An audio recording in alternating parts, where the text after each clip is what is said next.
All right. Hello, everybody. Test 1 2. We'll let that mic stabilize. Welcome to Truth Warrior. I'm your host, David Whitehead. Happy to be here. Today's date, it is Friday, August 21st, 2026. I don't know why I always think telling you guys the date is super important. Maybe because we're doing like star logs here as we survey the madness. But here we are, guys. Here we are. And what a mad week, 2 weeks, month. It's been consecutive mad weeks, hasn't it? And so we got to survey it. We got to find, at least on this show, the origin to it and try to get some perspective as we survey the madness. That's the hope of this show. And we've got a whopper today. I don't know if this is going to be the most popular show I do. I think it deserves to be, but it probably won't be. But we're not here for popularity. We're here for the truth. We want to know the truth about reality, about what's going on in our world, what the causes are to the things going on in our world, in our countries, and our societies. Because I'm a parent and I've got two beautiful young daughters that are going to be taking over from our generation. And I'm sure if you're a parent out there or you know young children in your life, you know that we're passing on the world as we have left it to our future generations. And if we don't nail the most important questions of our time and we don't get to the root causes of the problems that we face and that they're going to face, that they're going to inherit, then what are we even doing? What are we even doing? So we're trying to do that. That's the whole point of why we're here today, guys. And I named this one the Feminized World Order. And this one is, I mean, if you're new to this show and this channel, I don't know what to tell you. You know, there's a lot of back history to the research that I do. If you're not familiar with it, you might want to go and check it out. And it's all free inquiry. So everybody that's here listening is just here to get new perspectives on things. And I'm not just here to spout my own opinions. I'm here to also give some speech and discussion to great articles, great books, great thinkers, people that are challenging status quo, people that are questioning official narratives, people that are trying to get to the root causes of the plights that we face in the human condition, especially in 2026. And we are in the middle of a war that I don't think any of us average people really asked for. And that's the war of the battle of the sexes, the battle of power, the battle between men and women and human rights and the role of the family and how it impacts the rest of our society and our civilization. There's so much rolled into this question that we're going to look into today. And this question, obviously, this type of show, we're going to be looking at the 40,000-foot view. You're going to get a lot of shows out there. They're going to do great jobs diving into the itty-bitty details of current events, some of which we're going to discuss.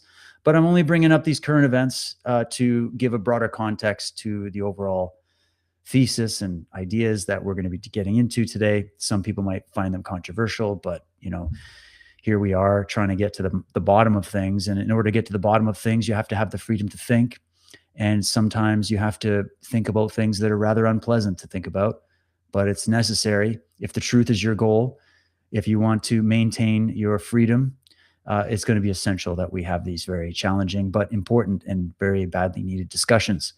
So if you're in agreement on that, and you want to look at the underbelly of this thing called feminism and how it has taken an absolutely psychotic grip, a death grip on the minds of, I believe, women in our society, especially in the West, who are very much unaware of the higher forces at play here. And that, unfortunately, men and women are being targeted in different ways by a predatory occult class. That's basically how I look at it. And so, yeah, put your tinfoil hats on, guys, but that doesn't mean you have to get rid of your logic and reason. To the contrary, I say, to the contrary. There might be a little more conspiracy happening in our world than we like to admit, and there might be some root causes as to why that might be that we'd rather not admit. And that's why this show, I think, is going to be rather unique, whether you're just coming at this from some angle of analyzing geopolitical events, or you're into like conspiracy research, or you're into alternative research, or you're into cult or occult research, or whether you're just trying to get into what's going on in the manosphere, the femsphere, like all the different spheres and niches and fractured communities that are all having this ongoing discussion and debate. It's an argument really at this point. No matter what angle you're coming in, I hope to add some value to your research. I hope to just give you some things to think about that many people aren't really going to be pointing out. And so, yeah, the feminized world order, what are we talking about here? Very quickly, let me just give the disclaimer that must be given. I am a man who loves women, admires women. I have many women in my life. I've had many great women in my life that have impacted my life very positively. I am the father of 2 beautiful daughters. I am a husband to a loving wife who I've had in my life, thank God, for 24 years now. I had a mother, I've got a grandmother, I've got many women in my life. And I've had my mix of pro and con experiences with women. And as I'm sure many men have, and I'm sure many women listening would say, yeah, I've had pro and con experiences with many men. So this is not a discussion about targeting one of the sexes. This is about understanding 5th generation warfare strategy and how the powers that shouldn't be know the psychology makeup of women and men, because there is a difference. They know it inside out, forward and backwards.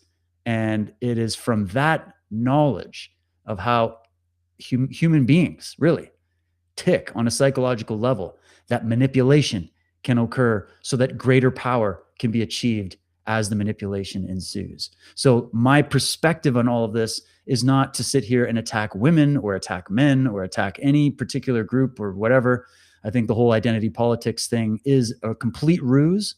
I'm an individualist at heart, so I look at every human being as an individual first and foremost. And I analyze this research on that basis and on those grounds. And so I am not trying to come in here and have group collective arguments or anything like that, as you're going to see. I'm actually just be looking at the literature and the facts at hand to try to explain some of the recent events, some of the bigger, I think I would call these bigger areas that are fracturing our society that I think are done intentionally. They're essentially weaponized forms of psychic warfare that are being employed at different levels for the purpose of divide and conquer, just to keep it simple. So you want to pull women out of their natural feminized state, and you want to pull men out of their natural masculinized state, just to keep the terms real loose. You want to mix up the archetypes, you want to shake it up, and then watch everybody go at each other's throats so that everybody thinks they're just fighting that main argument, but you've got these predatory groups and individuals that fly above like vultures, circling the carcasses left in that battlefield that they helped create. And then out of that comes the centralization of power that was desired right from the beginning. So we've got many factors at play here. And I have done endless shows critiquing and looking into and investigating the criminal history of men that have been involved in setting up this architecture of world control. We've done endless shows on it, getting into secret societies, the fraternities, the Skull and Bones, the Masons, the Royals, the pedophiles, the Jimmy Saviles, the Charles Mansons, on and on and on. Most of my work is this. So if we're going to take a little scope here as we're watching, as our society watches in horror, as we see the dark side of the female psyche exposed for all the world to see after recent events, I think it behooves us all to take a deep look into female psychology and the criminal history that has existed within the female world that you're never allowed to talk about. And I would like to know why. Because if we're talking about the human condition, the history of corruption and evil in places of power, in the institutions, we talked about the capturing of our states, the capturing of our cabinets, the capturing of our education system, the capturing of our medical system. We've done it all. Who's doing the capturing? Well, at the end of the day, we're dealing with human beings, at least for today's show. We can do the fringe stuff another time. Let's take the responsibility that we humans have in creating our own gulags, creating our own concentration camps, creating our own tyrannical governments and voting them in and clapping and cheering for them the entire way. Right? And that human population is made up of two sexes, males and females, who operate from different evolutionary developments, different psychological developments, different psychological needs and drives, different interests, different roles that have developed over time, and there's reasons why those roles developed. And then we also have to look at the history of manipulation of both sexes. Doesn't matter what demographic or race we're talking about historically, both sexes being looked at by the people in power as rats in a maze or monkeys in a medical experiment where data has been gathered. And it's up to us, if we want to understand how to catch the real criminals that are pushing this and fomenting this sex war, gender war, race war, all the different divisionary tactics in our society right now for the purpose of divide and rule, for the purpose of capture of the board and the thrones of power. You've got to know what they know. If we don't know what they know, we're at a disadvantage. If you don't know what your enemy knows about you, if you don't understand that information, even about yourself, you are fighting a battle without a sword in your hand. That's the idea. So I've done great deals of research and work over with my good friend and colleague, Michael Tessarian, on the Unslaved podcast. For those that follow, we've been looking at this from so many different angles. We're definitely the only podcast on planet Earth that is covering this particular level of this entire subject. I say that with full confidence because I take it all in. I listen to the podcast. I see the books and articles coming out. It's my job to survey it all, try to find some gems, present it to try to add more context and upgrade the knowledge on it, upgrade my own knowledge on it, right? But I've just never seen anybody go where we're going to go today. So strap yourselves in. I hope you're all comfy. Now, just to quickly address my paranoia to make sure that all the streams are running smoothly. There we go. We are live on Rumble. Hello, everybody on Rumble. Say hello in the chat. What's going on Substack with my good friends over on Substack? How are you guys doing? Make sure that one is alive and kicking. Boop. There we go. We'll find that. There it is. Okay, now I can see that chat. All right, we're rocking. So, where should I play this video clip? You know what? We'll play this one video clip now, okay? And then we'll start getting into it. I have another juicy video clip for you. I've got a bunch of reading for you as always, because again, my shows are never just me sitting here preaching at you. My shows are me finding great, brilliant research and great minds from both past and present that are contributing to our knowledge and hopefully helping us upgrade our knowledge with all these very, very pressing questions. So we're going to be going through a lot of that. I got two main articles that we're going to be going through with a fine-tooth comb because there's some absolute gems that we need to be aware of as both men and women. And then we got to get into the occult side. We got to get into the high table side of this, which I'm going to be saving for later down the road. But here's a video that sort of helped kick this one off. We'll start with this one. Here we go. Sure you've seen it, but let's just watch it real quick. It's only 1 minute. The Lindsay Clancy trial is going to be one of the most significant trials of your lifetime. We are all experiencing something completely unprecedented. Never before have we seen so many mothers and women rally behind somebody who confessed to killing her 3 children. And it is not because we cannot hold women accountable. Many of us see ourselves in Lindsay. Many of us know that we could have been only one step away from doing some of those horrific things because we experienced significant mental health issues after one of our children was born. And many of us know just how dark some of those thoughts get. So yeah, this is gonna be one of the most significant trials of your lifetime. Well, there we go. Okay. Well, let's just give full credit and say, all right, then there we go. It's going to be the most significant trial of our lifetime. And it just so happens to be regarding a mother who basically strangled three of her young children and then tried to kill herself.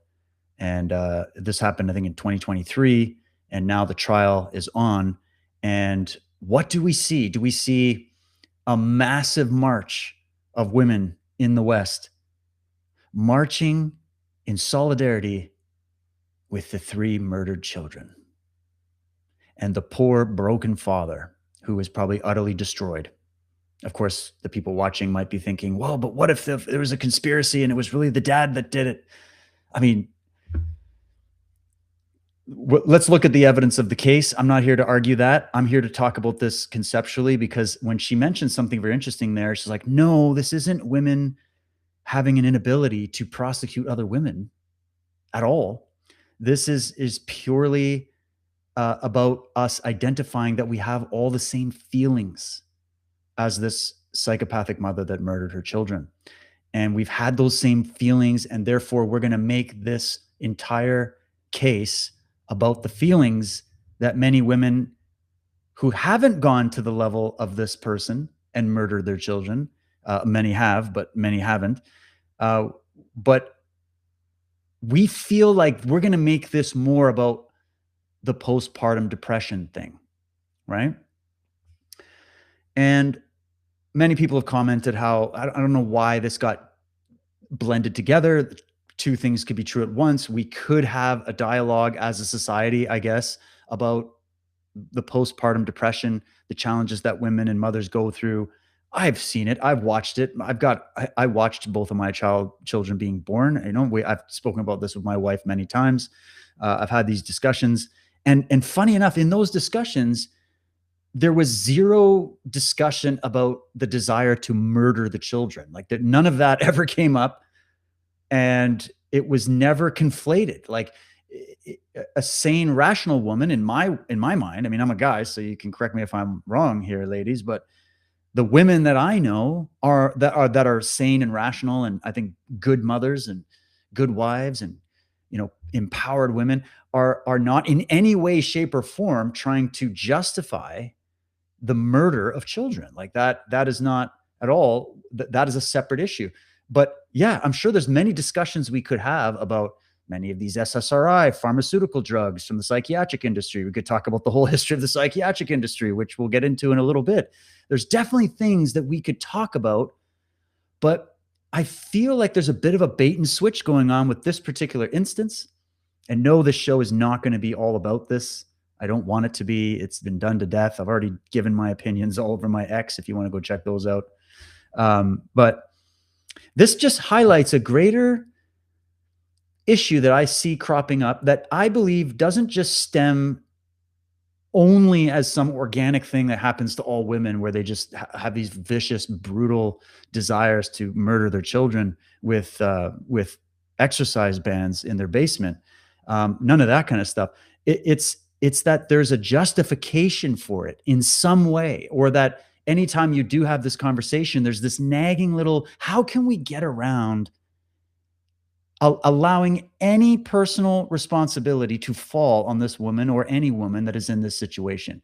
How can we just find a way that zero personal responsibility can be expressed, or that the desire for some personal responsibility to be expressed? How can we get rid of that and just jump to the victim narrative? Like this victim narrative is where I start to have a problem, just naturally, as a person who's a champion of the values that I've espoused many times on this show. And I believe that these values are fit for both men and women. This is not something that is only just based on one or the other. I feel like there's been a sort of weaponized propaganda system that's been activated in our society in the West. And we're going to look at the history of it and we're going to define it even further. So it's not so vague. But I hear that being expressed in this particular case as we see throngs of women going to the trial or the wherever the court where this is taking place, and they're showing solidarity with this female psychopath who murdered her kids. And then when you ask them, why are you here? Are you supporting murder? Oh, we're not supporting murder, but we've all felt like we wanted to murder our kids, and it's because of the hormones and because the system failed, and it's because of and there's just all these victim narratives that start coming out. And I'm like, yeah, but the murdered kids, I feel like there's no real justification for that. That is something totally different than, maybe having some discussions about postpartum depression and all these kinds of things. And I'm not here to argue those. I'm just bringing these up because this is going to play into something that I feel is a bigger move by the predators in our midst that have penetrated our institutions, that have a very diabolical and anti-human agenda. And that this kind of rhetoric and these kind of events, when seized upon by these types of feminist groups with their particular narrative and the funders behind them, there seems to be a lot more going on behind this than just a few random women feeling like this is their moment to talk about the challenge they have being a mother. I feel like there's a lot more to it. And I feel like this is being used as a social contagion. I believe that the algorithms are supporting it. I believe that there is, this is maybe a natural event that occurred that is being seized upon by let's just call them the propagandists or the hidden hand that wants to keep seeding these divisionary narratives in our society further and further. And that also is seeking to attack women. So for anybody thinking that me sitting here going on this side of it and covering this subject, that I'm somehow anti-woman or I'm against women or I'm attacking women, it's to the contrary.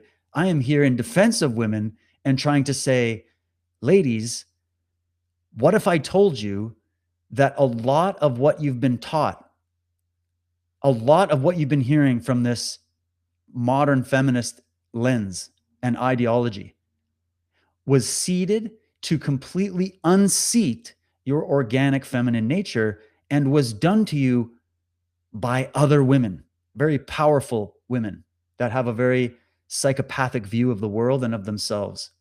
And that they are essentially creating a sort of cult dynamic that we're going to look at to recruit you.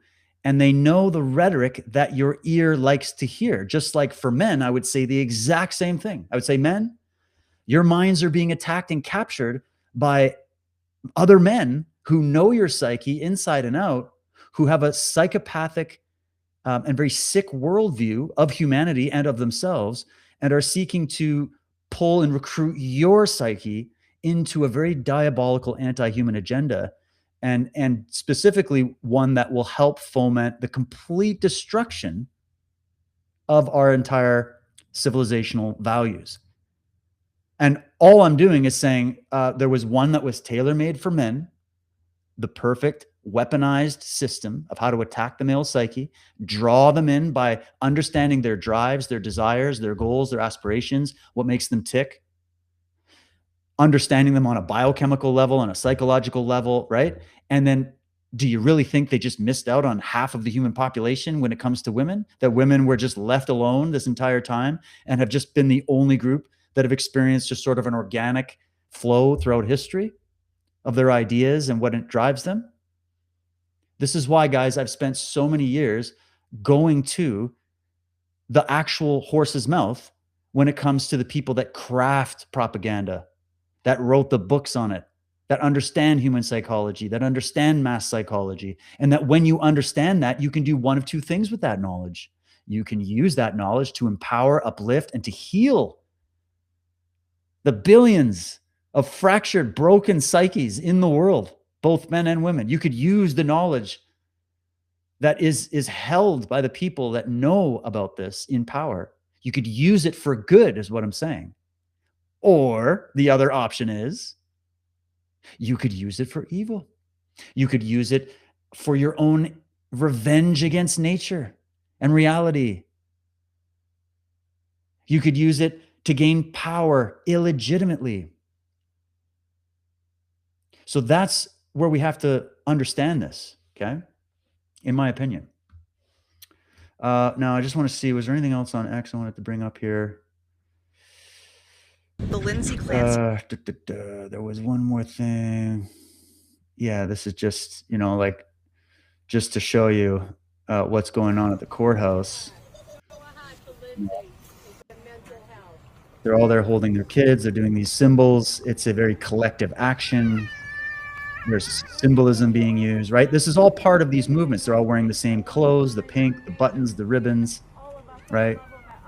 So right away, the fact that it's collectivistic is already an alarm bell for me. I wouldn't care if it was for men or women.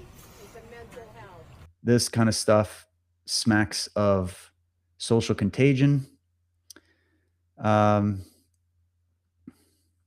get to some of these. Yeah.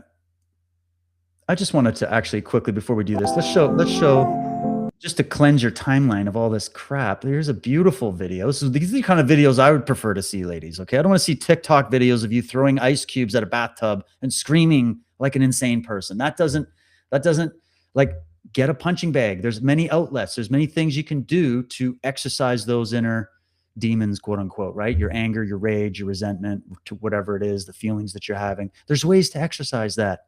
Don't repress it. But some of these displays of setting up the perfect thing and the makeup and the hair and then crying on camera with this sappy music and throwing ice cubes and screaming while your kids are running around the background.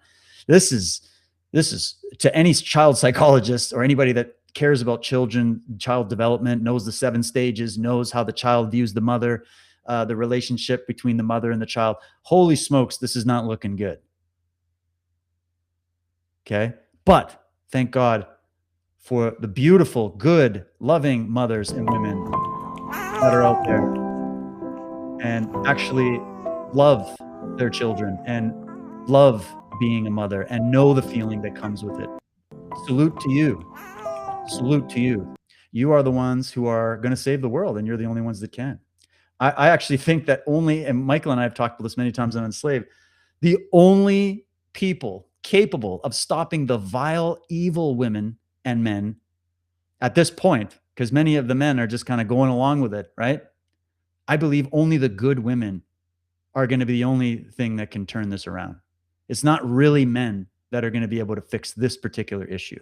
All I can do is try to help encourage and show some of the research and hear from women that are also going to be critiquing. One of the articles we're going to get in today is written by a woman who is scathingly reviewing what's happened in this whole feminist woke adoption in our society, who's behind it, why, the whole thing. So we're going to get to that, but just wanted to cleanse your timeline with that.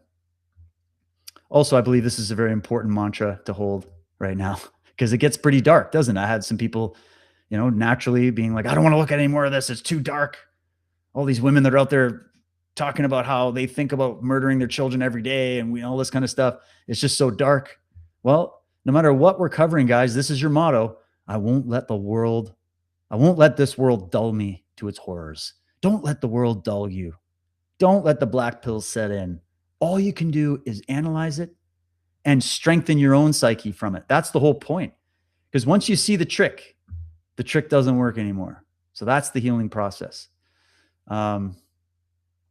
So this one, I'm going to spare you the sound of the video because just look at the eyes, look at the face. This is a new phenomenon where there's like these screeching women in the camera, and they're just feeling very empowered right now after the trial began of this psychopathic woman who murdered her children.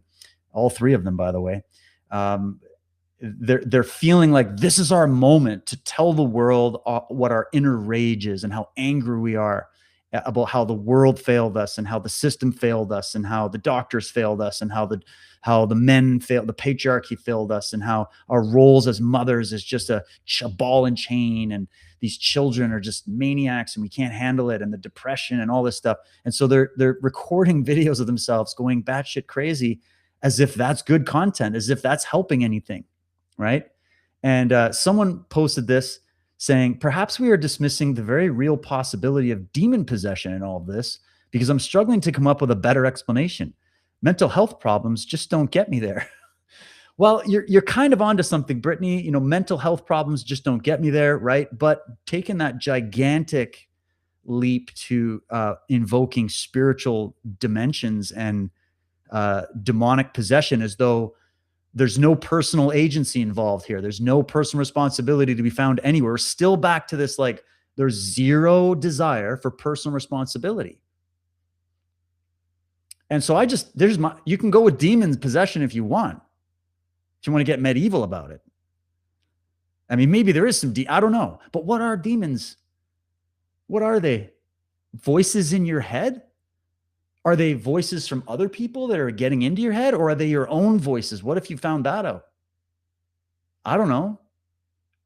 So I just went, well, what about try self-hate, arrested development, and envy as a premise to explain this sort of adolescent behavior? No need to invoke supernatural forces when natural forces will do just fine. What you are witnessing here is psychological regression back to the toddler stage, hence the violent temper tantrums as the outward expression. The incessant feeling of perceived disempowerment deeply enrages a person of either sex, by the way, who has not yet matured and discovered their self-value and overall personal power. Negative self-view and worldview is the root and is the main culprit driving the exponential growth of this destructive psychosis in these individuals. The day that the female or feminized world discovers and truly embraces personal responsibility and authentic, not the fake, performative kind, authentic self-worth by merit. So self-worth achieved by way of merit, right? The merit of you proving to yourself over and over again that you do possess that self-worth. It's not just words that you read and chose to believe. And some cult leader told you that, or some author told you that, or someone told you that. You proved it for yourself. That's what I'm talking about. That's what's authentic about this kind of personal empowerment that I'm describing.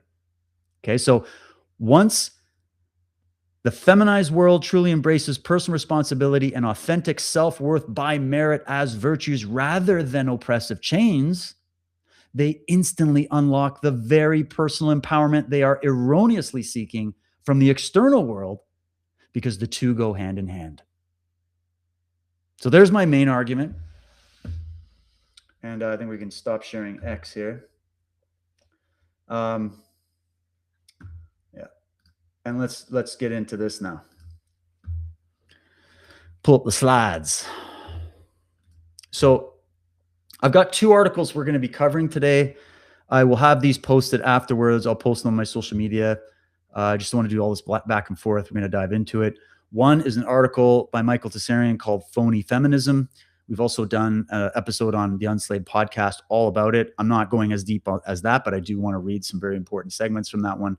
And the other one is another article getting into, I forget the title of it right now, but I'll bring it up in a minute. It's written by another female author, and it is absolutely brilliant. There's many amazing things in there, but this one comes from Michael's article. It's literally at the top. It's a quote by N.K. Jemisin, and says this: "In a child's eyes, a mother is a goddess. She can be glorious or terrible, benevolent or filled with wrath, but she commands love either way. I am convinced that this is the greatest power in the universe." And with great power comes what? Responsibility. The word that shall not be named or said or uttered, but must be. I just love it. In a child's eyes, a mother is a goddess. She can be glorified or she can be terrible, benevolent or filled with wrath, but she commands love either way. It's the greatest power in the universe. And with the greatest power in the universe, the person wielding it must be of equal power. And I'm talking intellectually, psychically, spiritually, however you want to look at it, emotionally, all these things. Emotional intelligence isn't just the ability to feel and experience emotions, by the way. This is just my view. Because I believe in emotional intelligence, and I do believe that good, sane, moral women often possess a greater degree of that emotional intelligence by just their very nature. It's a gift they've been given. Men possess different strengths typically, and men can come to have a good relationship between the anima, animus, and all that kind of stuff, right? And can develop more emotional insight, just as a woman can develop more logic, reason faculties, right? Because again, we're not talking collective here. We're talking individual level, what any individual is capable of achieving, right? So if a woman, if her entire biology and psychology is rooted towards giving life, bearing life, and nurturing life, then we're going to get a whole other mix of psychological hooks than that of the male. That can either be used for good or for ill. That can be the goddess, the glorious, or the terrible and the wrathful, right? And because of the greatest power in the universe being given to women, that they have this view by both male and female children, that a young boy and a young girl born of a mother, that's their template builder. That's their goddess. That's their world. They literally came out of their body, right? And if that relationship gets messed up, if that mother has a distorted or demented self-view or worldview, they will reject this superpower that they've been bestowed, and they will distort it and use it as a weapon against their children. And then look, raising generations of children that are filled with what? Intelligence, beauty, merit, strength, virtue, fortitude, kindness, benevolence, all these things. Or no, entitlement, victim consciousness, drug-induced psychosis, pharma, thank you so much, Cult of the Medics, for helping with this, right? And on we can go. So it can be a blessing or a curse, this power. It's about the hand that wields it. And right now, I'm saying the hand that wields this power, especially here in the West, has been captured by dark witch-level forces that you can't even imagine. And the female psyche, which was built to be this mother goddess, has been hacked and reprogrammed by a very insidious cult. That's my take. You can call it, oh, here we go with the conspiracies. Here we go with the over dramatization. Strap yourselves in, my friends. Strap yourselves in. Let's continue. So here's the headlines that have really kind of been catching my eye as of late. And there's more than this, but right now I'd say feminism has been getting really kicked in the nuts kicking itself in the nuts. It's looking really bad. The effects are always where you can find the truth. You can sit there and debate histories and where the ideology, where should this be and where should that be. But in the end, we start seeing it come out in the wash. I could do a whole thing, yes, on the demented elements in the male world. We could talk about the crime, the rape, what's going on in Spain right now. You know, we can keep going through, or the streets of Chicago, or on some of the reserves, or anything, and the evils of men. We could sit there and do that. But there was a question that Michael brought up to me a long time ago, and he's like, yeah, we've covered that. We've got to cover that. But there is a nagging question. That's what got him into this research. He didn't used to talk about any of this, but he's like, oh, shoot, there's something. We got a nagging question here. We're going to talk about the male world and the distortions and the evils. That question is, who's raising these boys? Who's raising these boys? Now, that doesn't mean we're taking any personal responsibility away from a man, especially if he grows up past the age of 18 to 21. Now he's personally responsible, right? I said in a post on my X feed in relation to this story of this psychotic mother that murdered her children, I said, if I got wind of a male who butchered his children and there was no justice done by the system, I would have zero moral qualms about hunting him down and ending him without question, without having to investigate his traumatic childhood, without having to investigate what kind of pharma prescriptions he's on. That would help, because there's definitely some culprits in there that we could look at as well. But I don't care. I wouldn't have to look at that track record, his blood alcohol levels. None of that would be relevant to me personally, just because of how my male mind works. If a dog bites you once, what do? You put him down.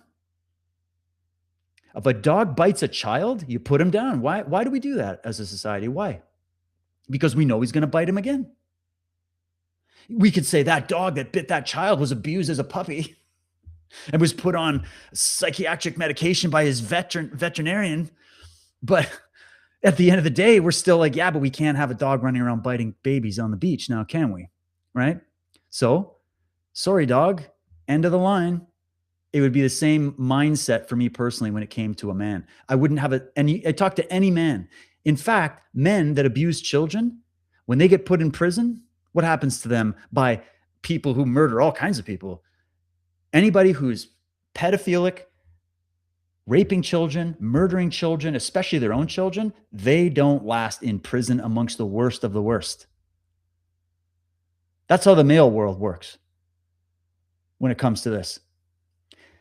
I think I speak for a lot of men right now and a lot of women who I've been having conversations with that are on my side on this, that we are absolutely appalled and our souls have been stirred and moved by the sheer numbers of women online that are either producing these crazy psycho videos of them smashing things in their kitchen while their kids are watching them, or throwing ice all over the place, like that's going to help anything, or that are sitting here standing in solidarity with a murderer of children.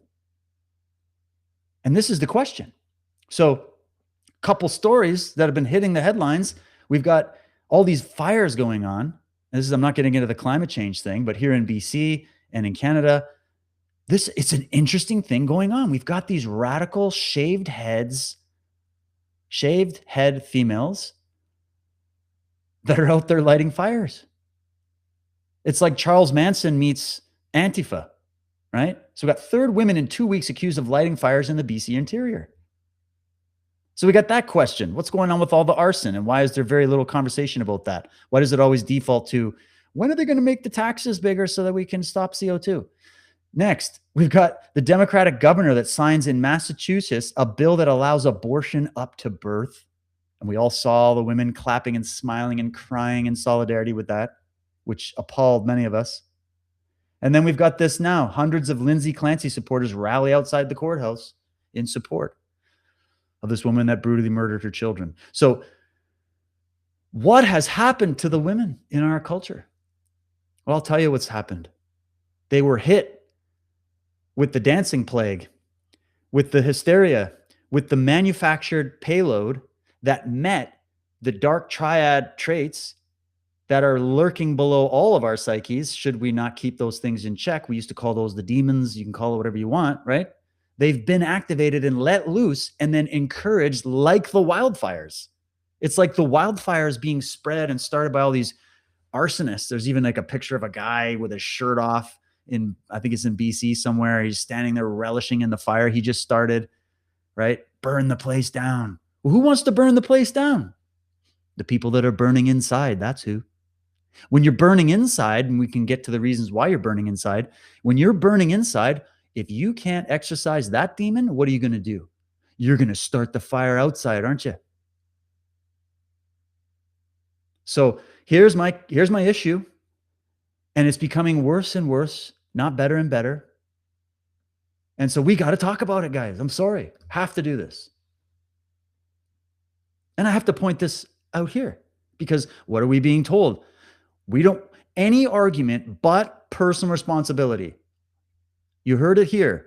You are going to see, even from the people that are apparently against all the support going to this psychopathic woman right now, or any of these cases, you will still hear the excuses under their voice, under their tone, written into their, oh, this is so disgusting, but, we do have to blame pharma for this. We do have to blame this over here. We should blame something for it. It's mental illness. Postpartum depression is mental illness, like a disease, like cancer that you catch it. It's like catching COVID. You just catch it. Anytime you stand up in a restaurant, you can catch mental illness. But when you sit down, right? Or was it, what's the other way? No, when you stand up, you're safe. When you sit down, that's when it's going to get you. Remember that? It's something like that. Well, Thomas Szasz wrote a book called The Myth of Mental Illness. Okay. It's been around forever. Read it. He makes some very interesting arguments here. Now, he's not even saying there is no such thing at all of any kind of mental distortions or things like, physical brain damage or these kinds of things. Okay. Leaving the hormones and all that. Like why are the hormones irregulated, right? If we got all these hormone problems, why are they so irregular right now? What's going on? Like, is there other things? Is this natural, right? All these questions come into this. Well, he just makes this quote that I find very interesting and possibly very relevant to what's going on. He says, mental illness is a myth whose function is to disguise and thus render more palatable the bitter pill of moral conflicts in human relations.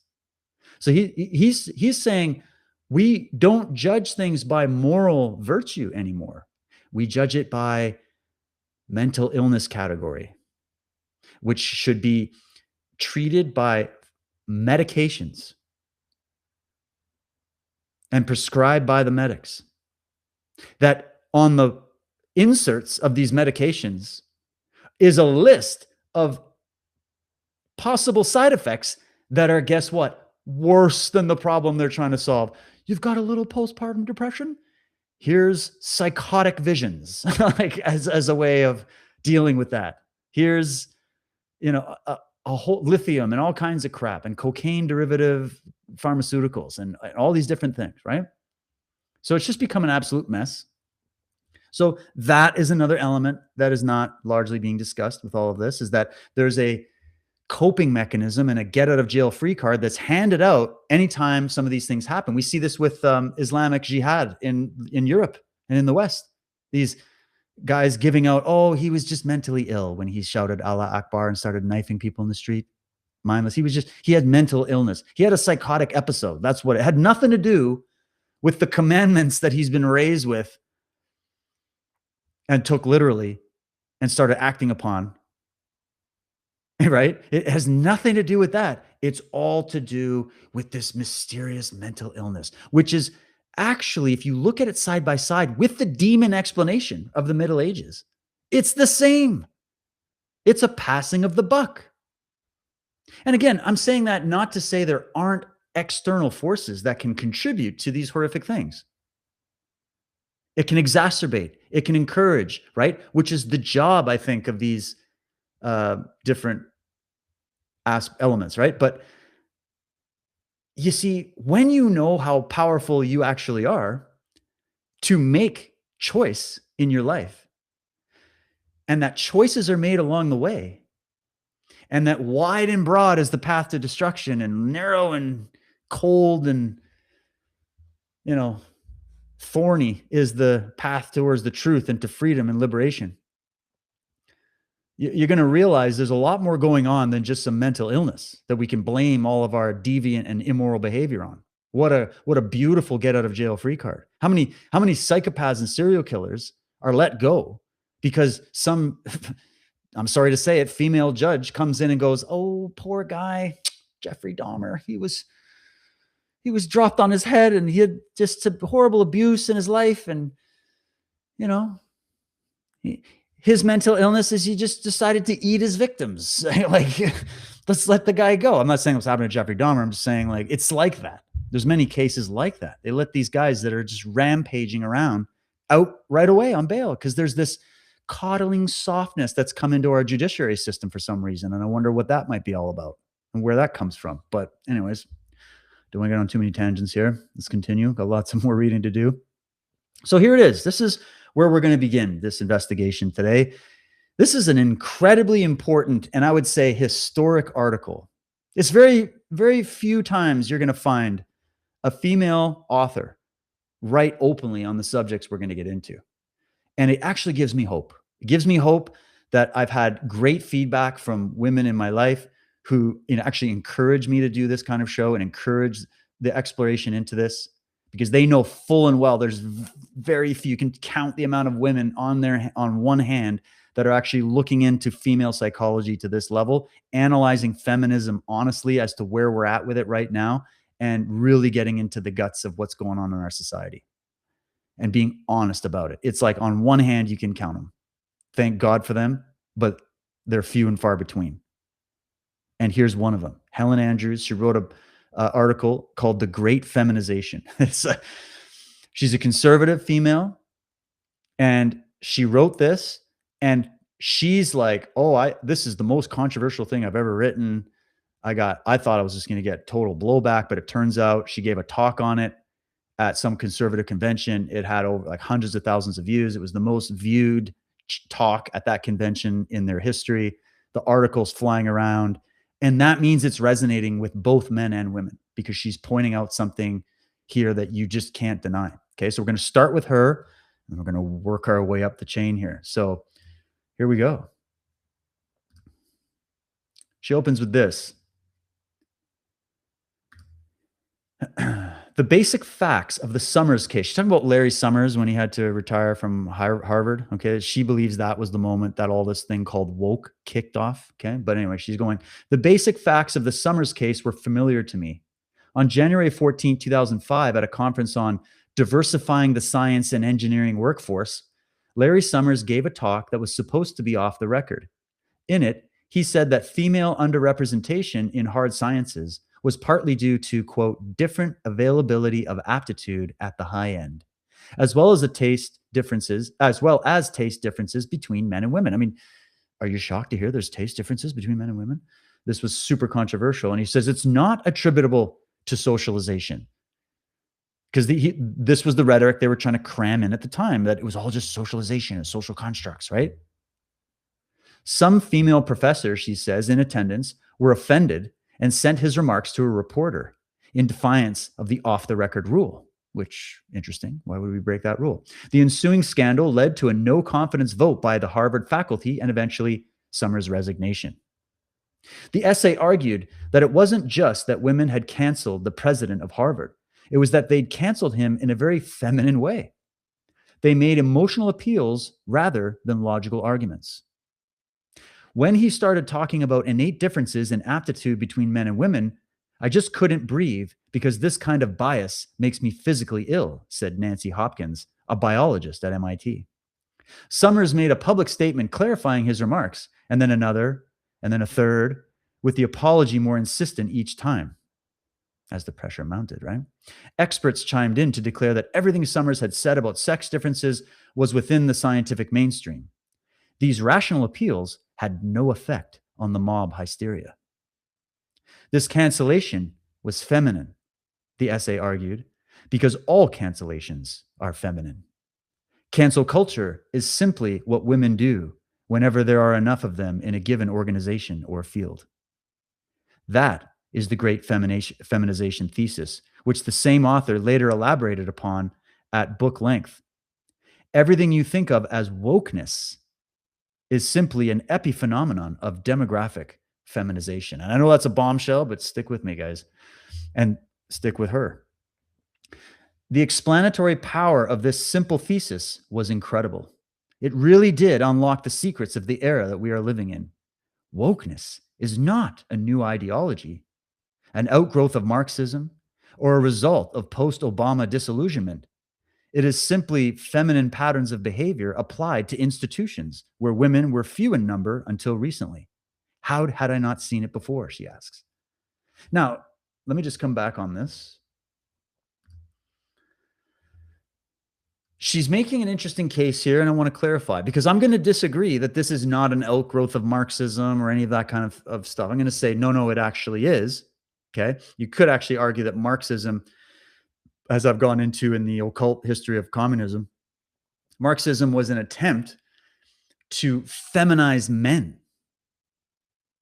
That was the original attempt, was to feminize the male mind so that it would neutralize the male mind, and that there was an occult agenda to mix up the archetypes in both men and women. Because if you can do that, man, you can turn any of the tables on their head, right?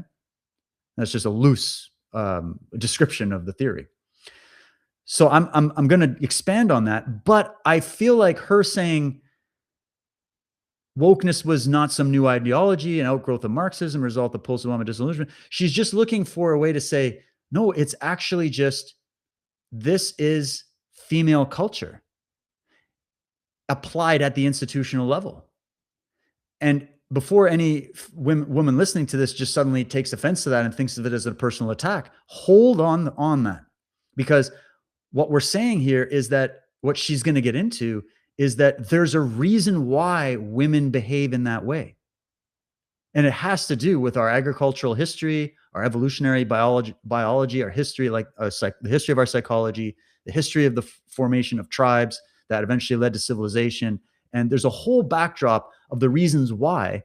And what we're looking at is the weaponization and the misapplication of the dark side of the female psyche. That's what was discovered by these social engineers, and that's why they used it. And that's why it's so easy for the average woman, absent this understanding, to fall for the propaganda. That's why you're seeing a marching army of easily influenced women who are suffering from all kinds of emotional, psychological things, who are basically ripe for the plucking, sadly, but it's the situation. And that all they got to do is pour some honey into their ear to pull them into the consensus trance that they want them to be pulled into. What happens when you do that? You feel a rush of empowerment that you didn't feel before. And the whole thing is about empowerment, isn't it? Isn't it? Women's empowerment, powerful females, boss babes. We got to re-empower women, right? This whole thing. But I don't want to go too much into that just yet. Let's continue here. She's identifying that if you look at all the elements of what we call wokeness or cultural Marxism that has floated into our society since the early to mid 2000s, just go through the list of all the things we've seen in the workspace, with the trans thing, with the mass immigration, with the changing of the laws, with the letting loose of killers and maniacs, with the constant coddling of every aspect of our society, with even the changing of bloody playgrounds from once risk factors that were necessary to just super safe spaces and the whole thing. This is definitely something born from the female mind. And it's a misapplied, weaponized form. That's the argument. So let's continue. It's pretty mind-blowing when you look at it like that. So she continues, possibly because, like most people, I think of feminization as something that happened in the past before I was born, she says. When we think about women in the legal profession, for example, we think of the first woman to attend law school, 1869. The first woman to argue a case before the Supreme Court, 1880, or the first female Supreme Court justice, 1981. A much more important tipping point is when law schools became majority female, which occurred in 2016. Yeah, look at the dates of this. This is going to be crucial, okay? Or when law firm associates became majority female, which occurred in 2023. When Sandra Day O'Connor was appointed to the High Court, only 5% of judges were female. Today, women are 33% of judges in America and 63% of the judges appointed by President Joe Biden. If you start looking at Canada, it's more than that, I would say. This is happening all over the West. Why? Here's another one. The New York Times staff became majority female in, wait for it, 2018. Everybody noted the change in the media, the change in the rhetoric of even the New York Times, which has always been, what it is. But it got especially insane 2019, 2020, definitely through the pandemic era, definitely through the Trump era, right? It went completely unhinged and created a bunch of unhinged people. Well, here we go. The same trajectory can be seen in many professions. A pioneering generation of women in the 1960s and 70s, increasing female representation through the 1980s and 90s, and gender parity finally arriving, at least in the younger cohorts in the 2010s or 2020s. In 1974, only 10% of the New York Times reporters were female. The New York Times staff became majority female in 2018, and today the female share is 55%.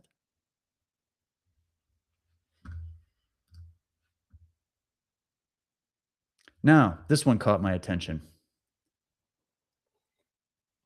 What happens when you inject the dark side of the female into the medical world.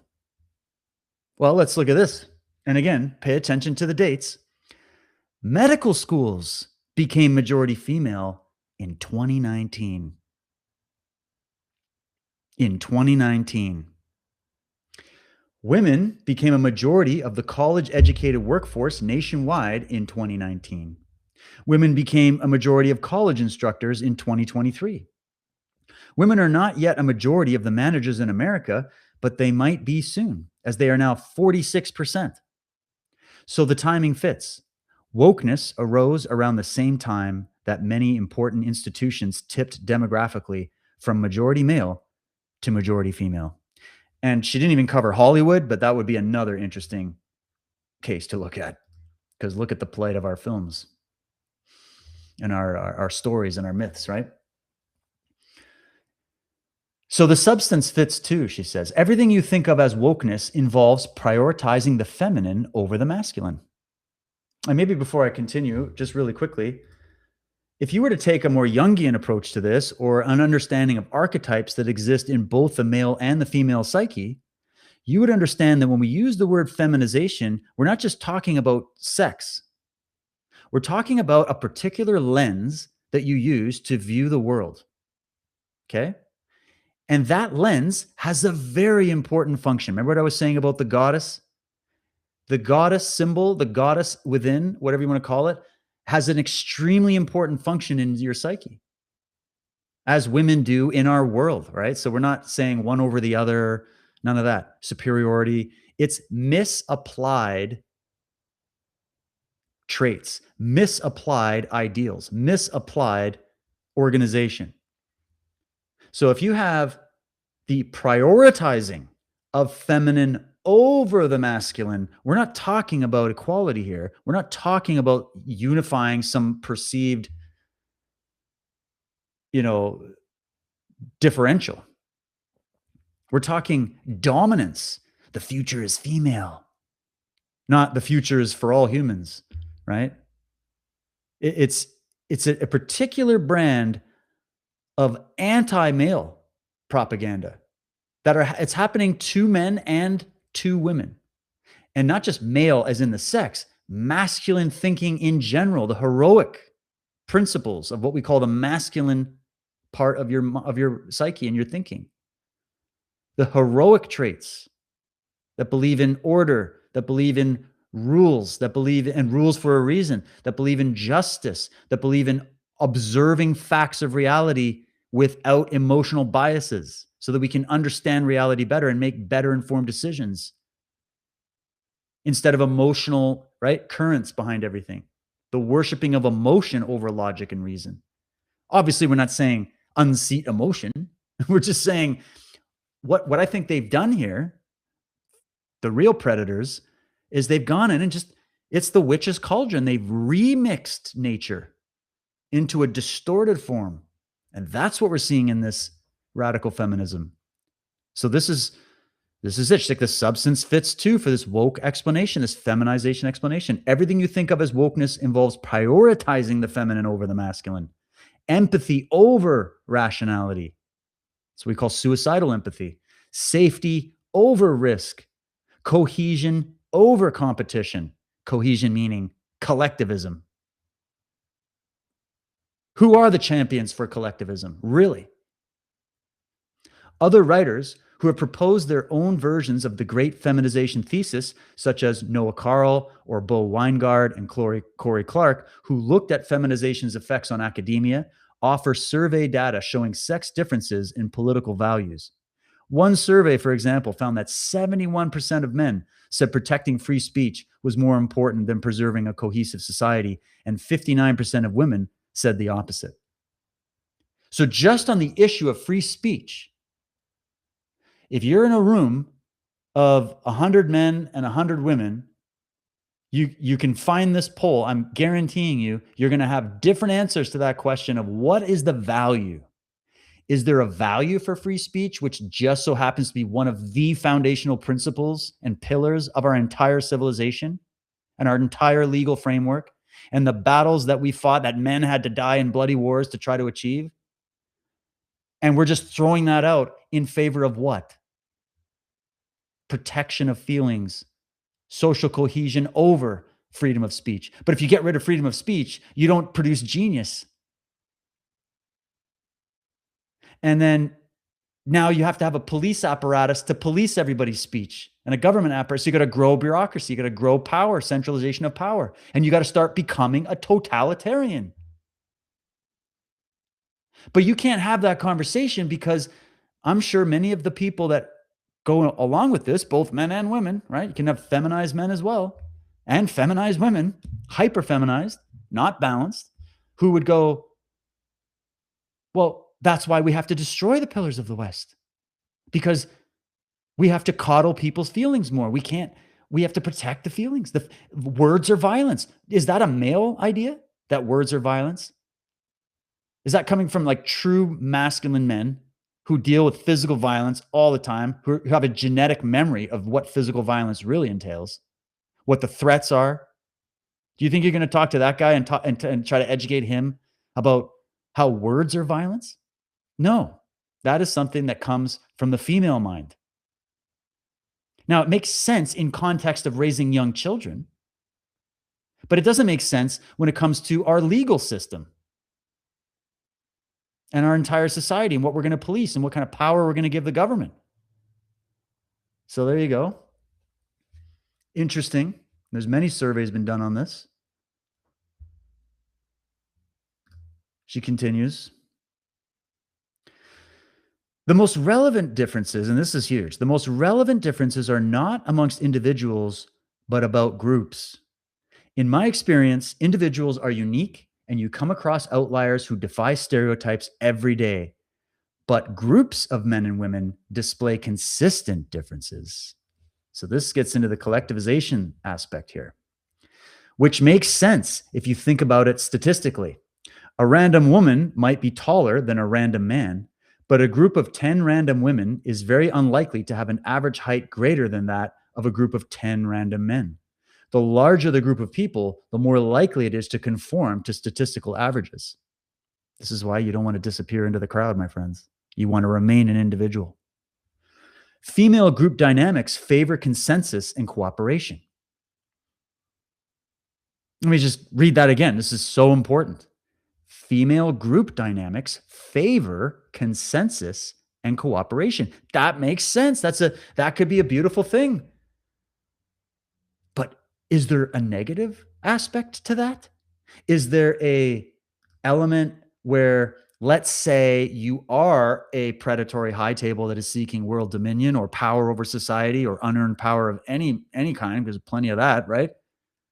Would you maybe think that that particular tendency could be something worth exploiting and weaponizing? Maybe because you would see the benefit of having an entire society, both men and women, who favor consensus and cooperation over, I don't know, outlying genius that might warn you that, hey, the consensus is running to the edge of a cliff. We might want to turn around, guys. They'd be like, no, just burn that guy at the stake, right? There's a problem with this when it is applied to our institutions, especially with law and government. And there's a problem with this when we apply it as a societal standard and teach it to children in school. She goes on, men order each other around, but women can only suggest and persuade. What would that be about? Where would that have come from? The difference in how men can there's a power dynamic that happens with men that's different with women. There's behavior that men exhibit due to their biological, psychological history that you could compare against women, and you're going to see a difference in tact. Why would that be? I'll let you think on that. Any criticism or negative sentiment, if it absolutely must be expressed, needs to be buried in layers of compliments. Have you not noticed this? We're not going to talk about the real issue, are we? We're going to talk about the way we're talking about the issue. Is that the way we're going to solve, I don't know, issues in our society in the level of government or corporations or business?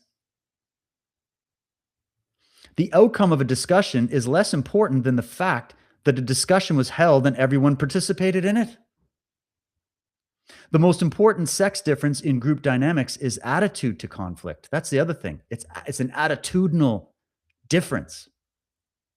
In short, men wage conflict openly while women covertly undermine or ostracize their enemies. Where's the lie, bro? Where's the lie?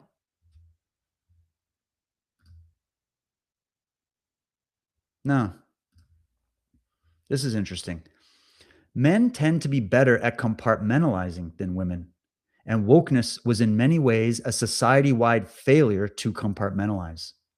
Traditionally, an individual doctor might have opinions on the political issues of the day, but he would regard it as his professional duty to keep those opinions out of the examination room. Now that medicine has become more feminized, whoa, what was that again? I'm gonna look up my Cult of the Medics documentary series. I'm gonna have to come back to that. Now that medicine has become more feminized, doctors wear pins and lanyards expressing views on controversial issues from gay rights to Gaza. They even bring the credibility of their profession to bear on political fads, as when doctors said Black Lives Matter protests could continue in violation of COVID lockdowns because racism was a public health emergency. The mind of a man, a strong man, or even a strong woman would be immediately like, that's ridiculous, guys, that we're thinking that we've got this alleged public health emergency where we're literally having people wear sheets and water bottles on their head and 5 masks and track and trace and stay in your homes and lockdowns and all this. We're in the middle of that.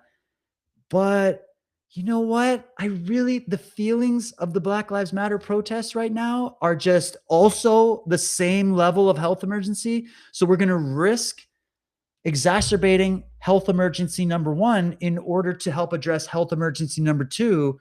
And off you go in the streets. And didn't we see all over the Western world protests in the streets where people were speaking very moistly and were definitely violating the 6-foot rule and weren't wearing masks and were sweating and spitting and breathing all over each other for weeks or days in the thousands in the middle of when all the rest of us were told to shut down our businesses, lock down, yada, yada, yada, the horror that it was.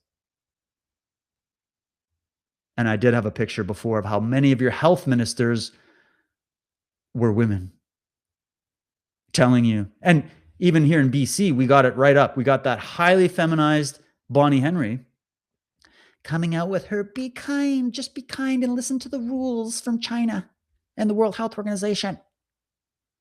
Be kind and close your business and destroy your generational family business. And please go shop at Walmart and support our sponsors. But be kind.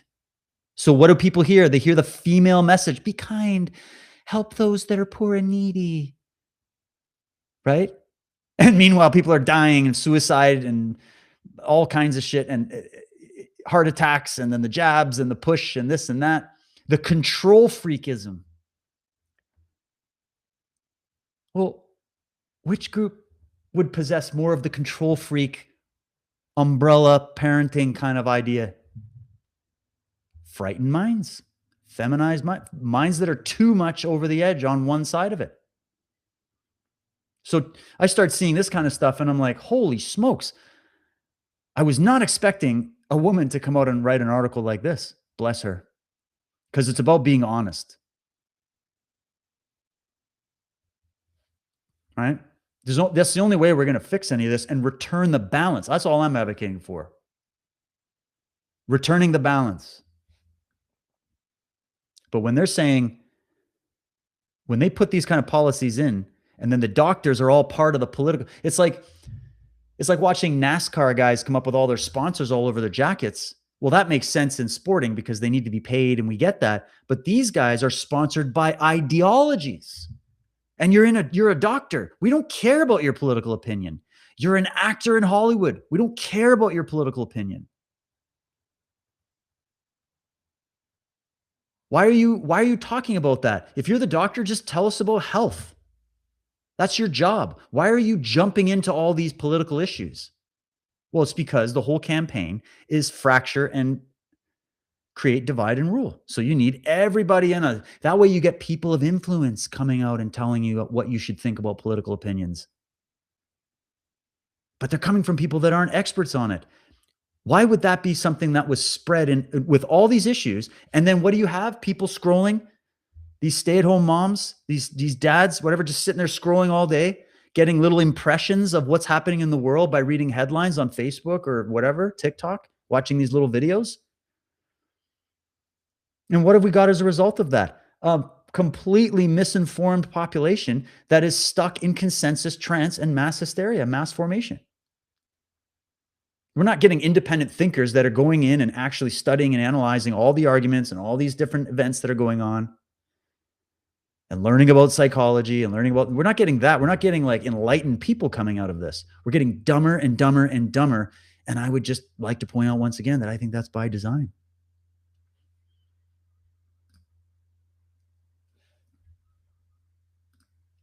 She goes on, one book that helped me put the pieces together was a book called Warriors and Worriers, The Survival of the Sexes by psychology professor Joyce Benison. There's another female psychologist coming out to tell you the whole thing.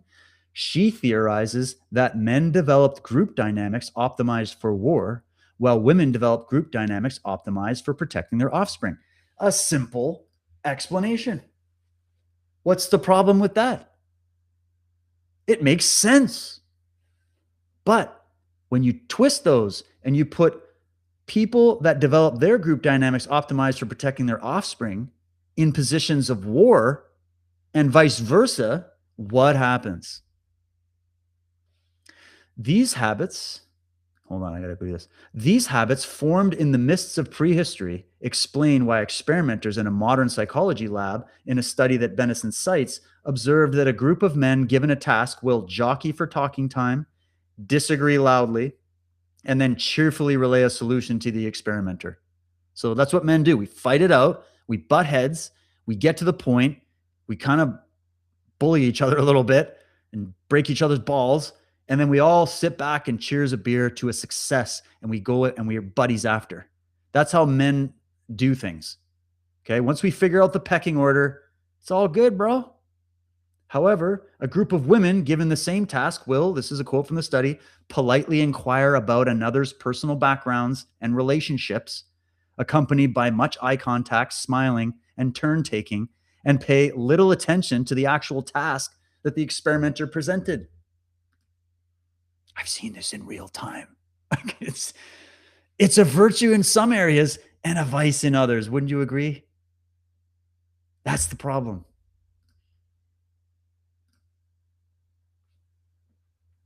So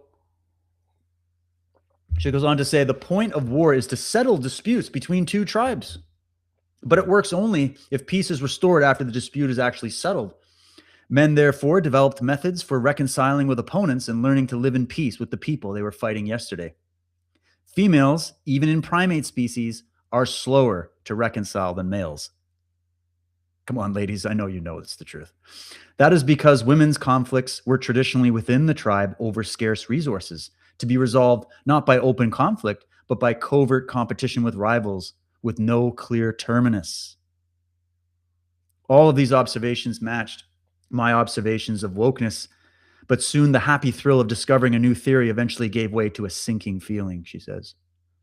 If wokeness really is the result of the great feminization, then the eruption of insanity in 2020 was just a small taste of what the future holds. Imagine what will happen as the remaining men age out of these society-shaping professions and the younger, more feminized generations take full control.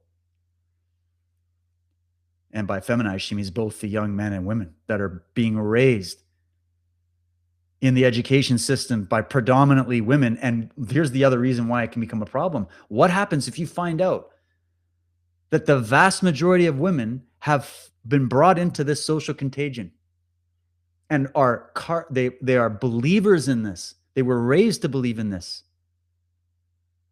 And what are they doing? Going out and marching out there to raise the other generations just like that. And having no challengers, nobody to confront them, nobody to hold them accountable, and just to keep actually encouraging and fanning the flames. And even the women in their midst that go, hold on, this is really crazy. You can't be raising boys like this. You can't be raising boys like girls. You can't be hyper feminizing young girls either. We need logic and reason. We need standards. We need virtues. We need values that are clearly defined.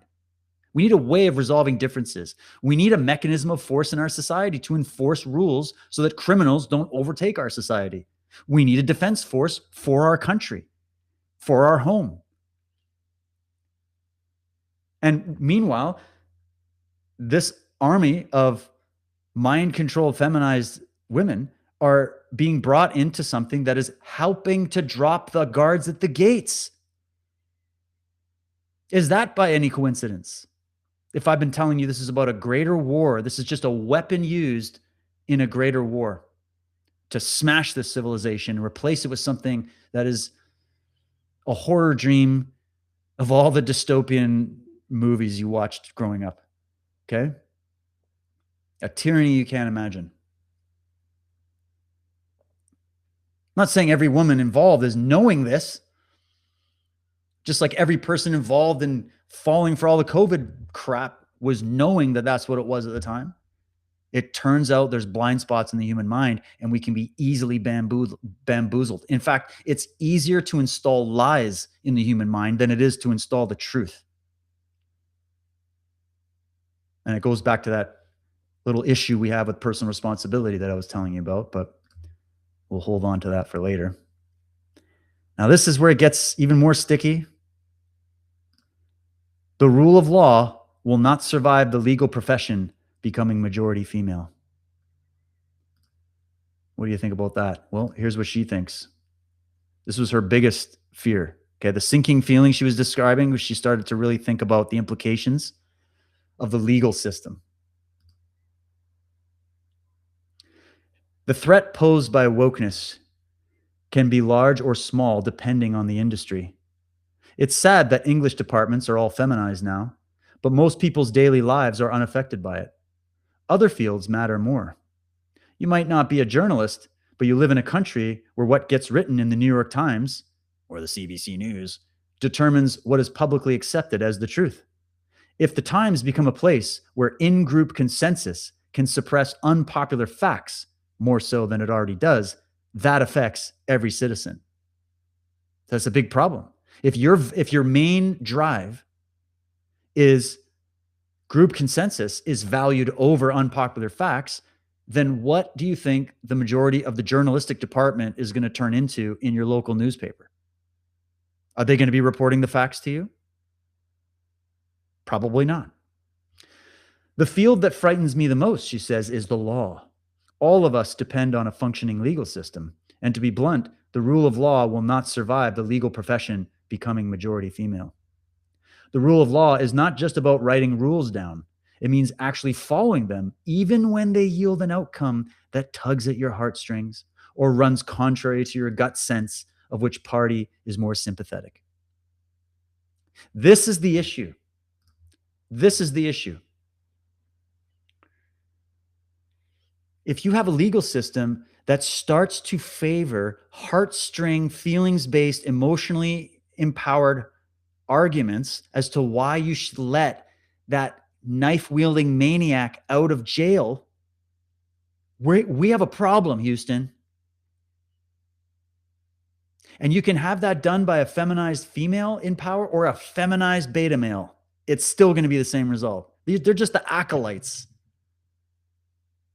They're the white knighters that don't want to act on that masculine principle of which a man or a woman could practice and believe in, the masculine principle of there's rules in place for a reason to protect society from criminals, from evil, from the human condition that is obvious to anybody who wants to look at it. It's not just the system that is the issue. There's an issue in the human mind that goes back to time immemorial. Just go read some history. Doesn't look pretty, okay? Now, there's a beauty to the mind as well, but the human mind is both heaven and hell, both angel and demon. And the demons are not what you think, and they don't show up, I'm super evil. Like, they come clothed in smiles and cupcakes, okay? Just look at Trudeau and look at all these guys, right? They come with the hair and the smile and the super feminized vibe. And what do? They wreak absolute havoc on your country. You get a strong masculine type, the most attacked human beings on planet Earth. But they just so happen to be the ones that get shit done. They're ruthless with criminals and foreign enemies. And they're hated by the people that get into these positions with that overly feminized mindset. This is a problem. And the fact that female authors and psychologists are noticing it means we're at a certain level that it should be declared as being like DEFCON 11, okay? It's not just me, a white straight male, sitting here complaining about it. All right? We're pointing it out because we care about the future of both men and women in our civilization, all right? And by the way, a lot of these, this is the other thing I want to say to the women that might be taking personal offense to this, which you shouldn't. Because again, we're not here to be collectivists. We already talked about outliers. We talked about the difference, right? Think about it. These female judges or feminized beta male judges that are letting murderers and rapists out of jail and allowing what went down in the UK with the raping gang report and all that kind of stuff, of which that's just a drop in the bucket of the crimes that have just been put under the rug by these judges and these legal systems and these journalists and these government actors, right? The crimes that are being done are often against women. So where's the standing in solidarity with the victims? The real victims. Like with this case of this psychopathic mother. Where's the solidarity with the murdered children? That's all that matters right now. You can have a separate side discussion about human psychology, mental illness, postpartum depression, how the system and pharma and patriarchy, fine. But where's the rallying cry about the actual victims? Why aren't we seeing women all over TikTok and all over the world doing protests against what was just exposed in the rape gang inquiry report or Epstein files or the predation of young children, both boys and girls, all over this planet that nobody wants to talk about? We're stuck on this shit. And these judges come in and they let those people out, and the journalists come in and tell you there's nothing to see here. Everything's fine. It's happy day. We just want to have fun. You guys are just a bunch of downers. We don't want to talk about that. The truth, it's hate facts. We're acknowledging that they're facts, but they're hateful, and therefore they shall not be uttered. And now we're going to police your speech about it. And now you're going to jail. So you're going to jail now. You're guaranteed to go straight to jail, right away. Undercook, overcook, straight to jail, right? But the true murdering psychopaths in your midst, the true rapists and invader, the people that are literally here to form terror cells and blow you the fuck up, right? Well, let them go. No sane man or masculine feminized mind or female mind of history would ever tolerate this. But for some reason, we have about half our population. That's the level that it's at across the West. That is just like rah. Because why? Consensus driven. And all you got to do to capture this crowd is to develop the consensus and develop the rhetoric to inspire the consensus. Just think back to pandemic, guys. What did they do? They lit a fire in the mind. They hyper-feminized the entire world with fear. And then we're the solution. And the solution just so happens to be the most overprotective parent you could possibly imagine, to the point of everybody was like nauseous about it. We don't even want to talk about what happened ever again. That's how bad it was. And guys, that was just like a little toe in the pond compared to the potential of this getting out of control if it keeps going this way. So for the women that have concern over their physical safety and the physical safety of their children and their daughters, who do you want sitting in the judge's seat? Really, who do you want? Someone that's capable of dealing justice and capable of holding true to the law, capable of holding true to the value, not letting their emotions get in the way. I don't care if it's a man or a woman. That's not the issue. The issue is the type of mind and what it's doing and how it's concluding. So this is about your safety as well.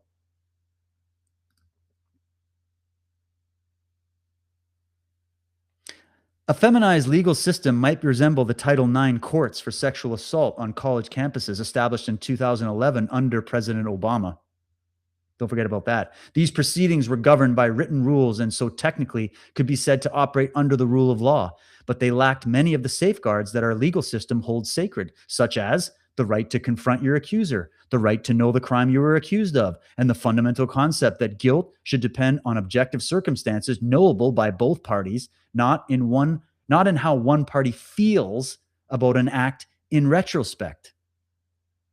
These protections were abolished because the people who made these rules sympathized with the accusers, who were mostly women, and not with the accused, who were mostly men.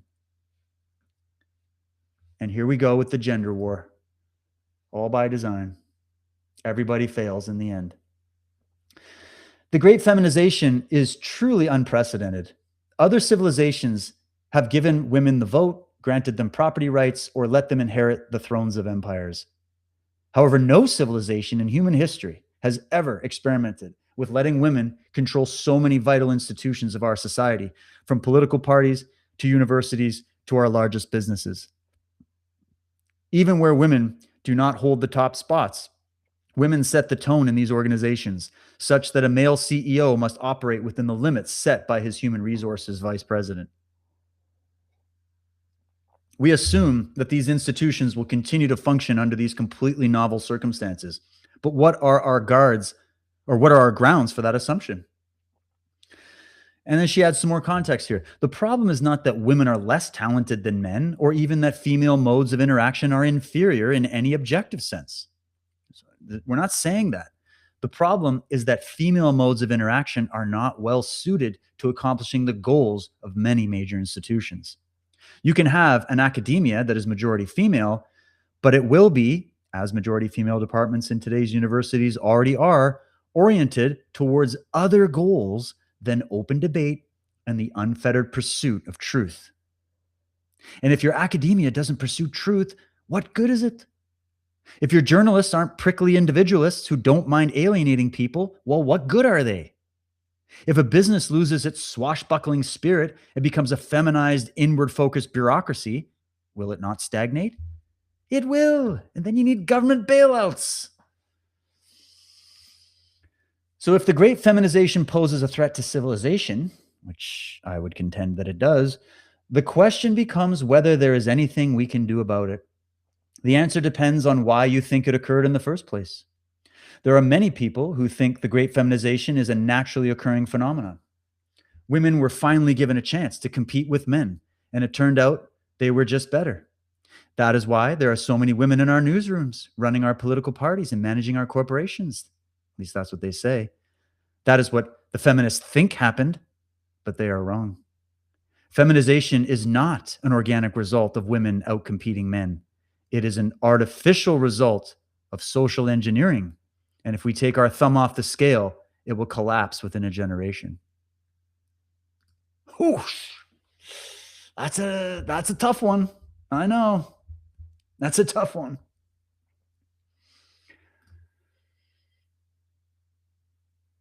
All right. And that's where I go, all right, so she knows about that. Because earlier she had mentioned, I don't see this feminization as some outgrowth of like Marxism or any of these kind of things. But then she's like, it's a product of social engineering. I'm like, okay. So she does see that there's a design factor here, that there is a higher level to this. Someone is purposely doing this. And that we're creating an artificial reality. It's kind of like the Scandinavian socialist countries. Like people like Bernie Sanders like to say, look, it's socialism. It's so amazing. It's like, yeah, no, that's an artificial construct. The whole thing is powered by capitalism. It might be socialistic policies put in place, but it's not totally full on socialism like we've seen. And actually, the more socialist they're getting, the higher the taxes, there's other negative effects, right? So it's the same thing. There's a false sense in the mind of a person that thinks that like these young students coming out of these schools run by feminized minds that are engendering what ideology into their heads? Collectivism. consensus social, right? So they're coming out going, socialism is good. Look at all the polls. And you go, yeah, but you're saying that in a capitalistic society, in a free market society. Well, even we don't get into the details on it, but generally, right? Free society in that sense. So you're in a safe incubated space to be saying such things with your Starbucks lattes and your running hot water and your internet signal and people protecting the borders of your country from other hostile nations that would love to turn the entire country into a big collectivistic socialist experiment. So it's very convenient that you get to make that argument from the luxury of living within a system that you say is an enemy, but won't move away from it. Right? It's a very similar type of argument here with what happened with feminism. They think that when we're seeing the data of more women in these positions, more of these institutions being captured, and it's specifically not just women biologically, but the feminized, feminist-minded women, okay, that are taking over these roles. And they're showing these numbers and they're going, look, it's working out great. I'm like, yeah, but it's all artificially constructed because it was done by way of social engineering. And because there is this DEI principle, we're not using merit-based systems anymore because feminism doesn't believe in meritocracy at the core. You can tell by the way what they've advocated for, what they've installed. So you can't use a meritocracy argument for why women are so far ahead in these industries because you don't believe in that principle and didn't abide by that principle when you led the charge through the institutions. It's an artificial construct. That's what she's concluding. I'll let you think about it. I'm with her on that. That's what it was. Artificial construct. No one wants to hear it, but find the lie. Now, I wasn't going to do this section, but I read it through and I went, no, we still have to include this. So we'll go through this because it's key.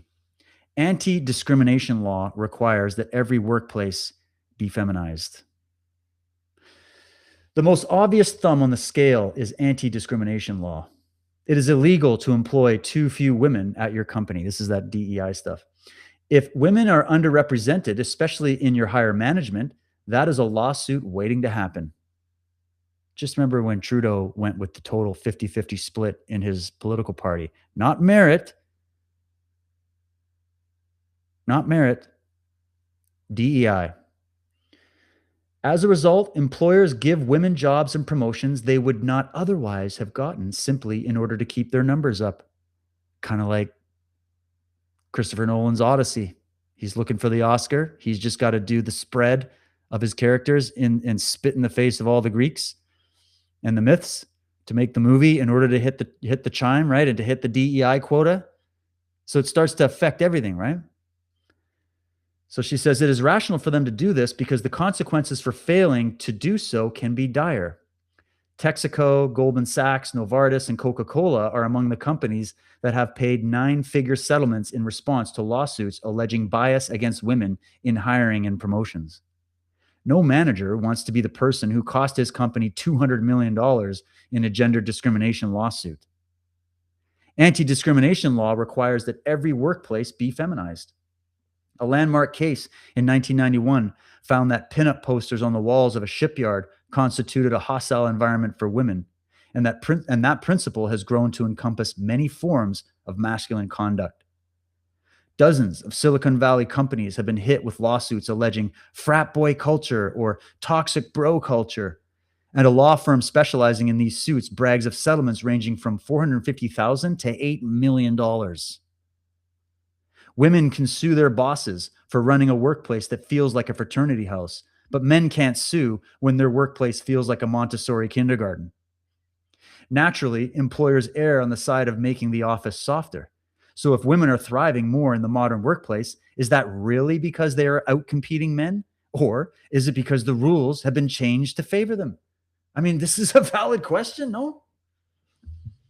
And it'd be like what I would say to any group. If you're being artificially erected as if you naturally obtain something through merit, how do you feel inside? Do you feel accomplished? Like if you come into my martial art dojo, right, and I go with quotas for promotions on who's going to get a black belt, this means I no longer am going to hand you a black belt because you actually are that.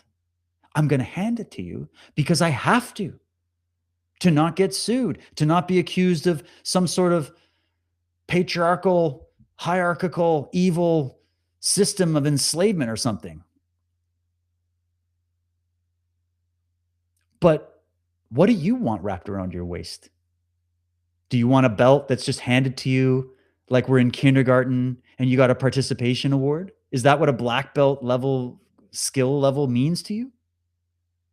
Or do you want your black belt wrapped around your waist? And I've put black belts on many women.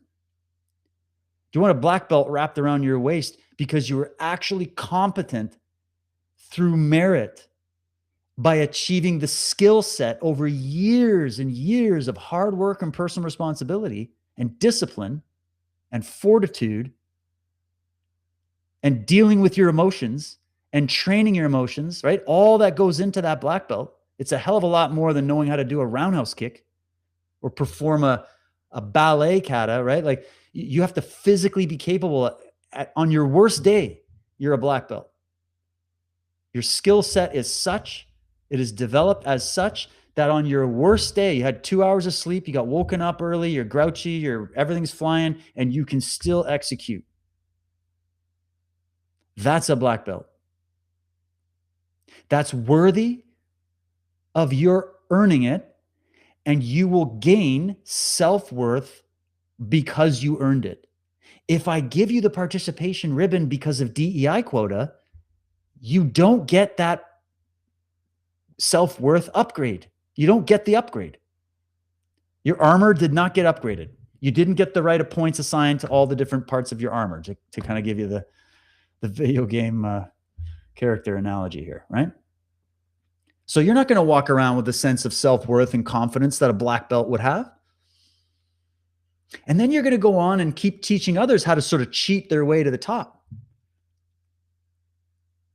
So the question is simple. What kind of a world do you want? And what kind of a world do you want to raise your children in? Do you want the participation ribbons where it's fake, not earned, and it's basically constructed on a lie? Is that how you want your success remembered in history? You want the future historians to go back and remember your history and the history of our generation as being one that fought for that, or one that you actually did have to earn it, and therefore you gain something from it, and then therefore you pass that on to your children and pass that on to influence your society for the better with the heroic part of your being? Which way do you want to go?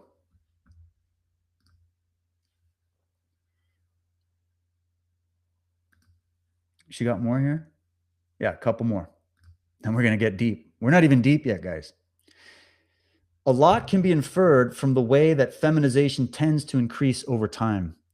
Once institutions reach a 50-50 split, they tend to blow past gender parity and become more and more female. So we don't just stop at the gender equality dream that we were sold on. It keeps going into a dominant level. This is the other issue. Since 2016, law schools have gotten a little bit more female every year. In 2024, they were 56% female. Psychology, once a predominantly male field, is now overwhelmingly female, with 75% of psychology doctorates going to women. Institutions seem to have a tipping point after which they become more and more feminized. That does not look like women outperforming men. It looks like women driving men away by imposing feminine norms on previously male institutions. What man wants to work in a field where his traits are not welcome and, in fact, attacked? What self-respecting male graduate student would pursue a career in academia when his peers will ostracize him for stating his disagreements too bluntly or espousing a controversial opinion, as have many of the professors I've interviewed have experienced directly?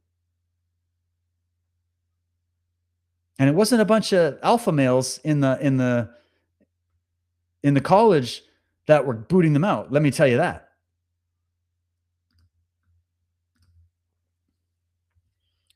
Now, she gives a personal anecdote here, so we'll wrap it up on this. She says, as a woman myself, I am grateful for the opportunities I have had to pursue a career in writing and editing. Thankfully, I don't think solving the feminization problem requires us to shut any doors in women's faces. We simply have to restore fair rules. Right now, we have a nominally meritocratic system in which it is legal for women to lose. Let's make hiring meritocratic in substance and not just in name, and we will see how it shakes out. Make it legal to have a masculine office culture again. Remove the HR lady, remove the HR lady's veto power. I think people will be surprised to discover how much of our current feminization is attributable to institutional changes like the advent of HR, which were brought about by legal changes and which legal changes can reverse. Because after all, I am not just a woman. I am also someone with a lot of disagreeable opinions. So here she is, where she's realizing she is also in the sights of these feminists, even though she is a woman, which a lot of women are starting to have a cold shower about, thank God. You are also the target, my dear lady friends. She says, let me just redo that sentence. I am not just a woman. I am also someone with a lot of disagreeable opinions who will find it hard to flourish if society becomes more conflict averse and consensus driven, meaning collectivized. I am the mother of sons who will never reach their full potential if they have to grow up in a feminized world. I am, we all are, dependent on institutions like the legal system, scientific research, and democratic politics that support the American way of life. And we will all suffer if they cease to perform the tasks that they were designed to do. So there you go. Let me know your thoughts on that, guys. That's just the halfway mark here. Please help me if you're finding any value in this. Help me out. Share this far and wide. I've got maybe 20 people watching right now, so shout out to all of you. Usually people will catch up on this in the archive. If you're watching the archive, please help me share this out. Tell someone else to share it. We need more people to get into this conversation. You don't have to agree with everything, but I hope you can agree with me that this is a conversation that needs to be had. That's what we're trying to establish here, especially with what's going on right now. It's not looking good. It's not looking good, and we need to talk about it. Now, are we at the part? Are we at the part? Let's see what part we're at here. Ah, yes. Yes, yes, yes. Okay, before we get to this article now, phony feminism. I'm going to play a little way back playback. This is a video that I made. So this is going to be a few things here. We're going to keep going into feminism now, but we're going to look at the 40,000 foot view. I've been saying on my show and from the beginning of this episode that this is not just some indictment against women or anything like that. This is to look at the battlefield with clear eyes, to look how we are being manipulated. Men and women are being manipulated. We're being manipulated against ourselves, and we're being manipulated to be at war with each other. When in fact, what needs to happen is the true marriage of men and women on this battlefield. And also in your own mind, the marriage between the masculine and feminism, the masculine and feminine archetypes of your own psychic makeup. There needs to be a balancing of the force. It's the yin and yang, right? It's the balance. When you go out of balance or you try to swap things, it can cause great devastating damage. And the fact that it has caused great devastating damage, as we've just been through a little glance at the damage that has been caused by this, both to women and men, we're only putting our toe in the pool. There's so much more to get into because we have to look at the backdrop of this. So we got into sort of the psychological differences. We got into how those things are played and weaponized. We got into how there's institutional capture. And now we're going to get into the higher forces at work that are engendering this and pushing this intentionally because of their anti-human agenda. At least that's the theory. And you can look at the data and the information and make up your own mind about it. But I think it's going to add a lot of context to it that you're never going to see anywhere else. For some reason, people are skipping this. But we're not skipping it here. We're going to dive right in. But before we do, I made this awesome little video. I love this video. It turned out well. I like using art and video and music to convey message and express all these emotions and ideas. And when I was doing the Earth Chronicles show a couple years back, Josh and I had Michael Tessarian on to do a whole show on the female Illuminati thesis that he has. Because this is a big question. You say that term female Illuminati, what the hell are we talking about, right? I'm not here to go through that whole theory with you, but I'm going to show you where I'm going to give you the overview. You can go and on the Unslaved website, unslaved.com, or track us down on Substack. Just go to Substack, type in Unslaved, and you can look up. There's an 8+ hour presentation on the female Illuminati thesis. And on the Unslaved podcast since 2016, we've done other episodes getting into various nooks and crannies of that grander thesis that basically is an exploration of the occult history, of the criminal history of females in high positions of power in the occult level. Okay, so we're talking very powerful elite, nobility, royal, secret society levels, that the pestilence that we're seeing that has crept into the social and political world has its history in the occult world, in the hidden world, in the underworld, and in the world of power. Not just some college professors, not even just some Tavistock Institutes or Frankfurt schools or any of that. New York Times, like those are the effects of the greater occult war. At least that's how I'm looking at it through this lens, this theory. And we had Michael on a couple years ago to do a whole presentation on it. And it was a absolute slobber knocker of an episode. We went into so many different areas, but I made a little intro video and it sort of summarizes where we're going to go next. So let me play the video and then we'll come right back. Here it is.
look inside myself and see my heart is black.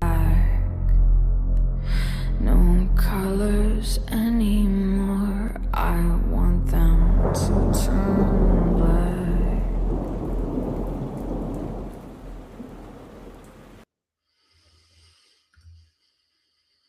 Okie dokie. Wow. Man, I hadn't even watched the whole thing in a while. It's quite the video. Um, so I guess I should explain myself in this next part, what's going on in that video. So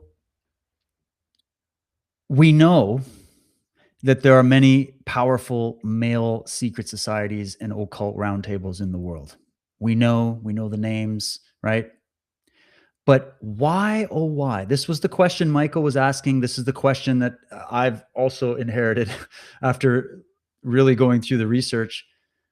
Why are we not allowed to talk about the female side of this? The dark goddess, the dark cults, the evils and the horrors done to children by women in these occult elite sororities, if you will. Where does this all-consuming dark goddess motif even come from in our mythology? It's because ancient humans noticed that there's a particular dark mode of the male psyche that when it gets inflamed, holy shit, you're getting Genghis Khan, you're getting tyrants and brutes and evil and death and destruction, crushing of skulls, and you can't even imagine the scalping and the horrors and the cooking alive and all you're getting. So the dark male sign is just friggin' right, but it operates very much overtly in your face, walk up to you and challenge you right out in the open. That's the male side, just by way of the male psyche, the way it was born, what its attributes are. The female psyche operates differently. So the dark side of the female psyche operates differently. It operates through subversion, through conspiracy, through hiding, through innuendo, through symbolism. So when you start looking at it, and then you start looking at the symbolism within secret societies, some of the most powerful ones, and you look at the symbolism of these, even in the Vatican, the papal families and the Jesuits, and the fact that the whole thing is female coded, top to bottom, the way they dress, the rites and rituals, the eunuch cult. What's this eunuch cult thing? You know what eunuchs are? Those are the guys that chop off their wieners. Why would they be chopping off their wieners? What's that all about? Oh, it goes back to ancient goddess cults. Well, what's that all about? Is any of that still alive and well in our modern world? Well, just go look at some of the experimental crap going on in our medical institutions or military industrial complex or whatever other corporations. And you just got to start to notice that dark feminine energy, the dark side of it, can also pollute a male brain, as the male dark energy can pollute a female brain. Jung saw it as totally like at the base of every male brain is the female, and at the base of every female brain is the male. And there's a battle going on between. I actually thought of that statement from Jung when that psychopathic mother that murdered her children was saying she heard some male voice tell her to do it. Right? The voices made me do it. The devil made me do it. And then I got all the other low-level conspiracy theorists going, maybe it was like the CIA, and maybe she's MK Ultra, and maybe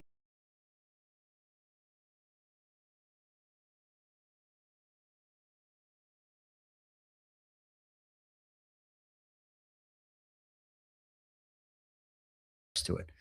I'll leave you to it. I mean, maybe there are some demonic things going on. I don't know. But at the very least, what does the belief in that bring in? Think of the dark enchantress. Think of the dark sorceress. Think of the sirens, the dark. We hear the history of the mermaids, but we don't ever, we're given as young boys, we're raised with the sanitized version of that. We don't hear about the dark side of that in the myths, right? And these myths are encapsulating greater truths to translate to future generations. Doesn't mean it's like literally true. It just means they're giving you, the chapter and verse on the effect of various ideas on the human mind and how they play out in the world when they get practiced, right? So when we're looking at modern day feminism and who might be creating this, because we're seeing here the concern that Michael and I had as we did these shows and this research was actually a concern for women.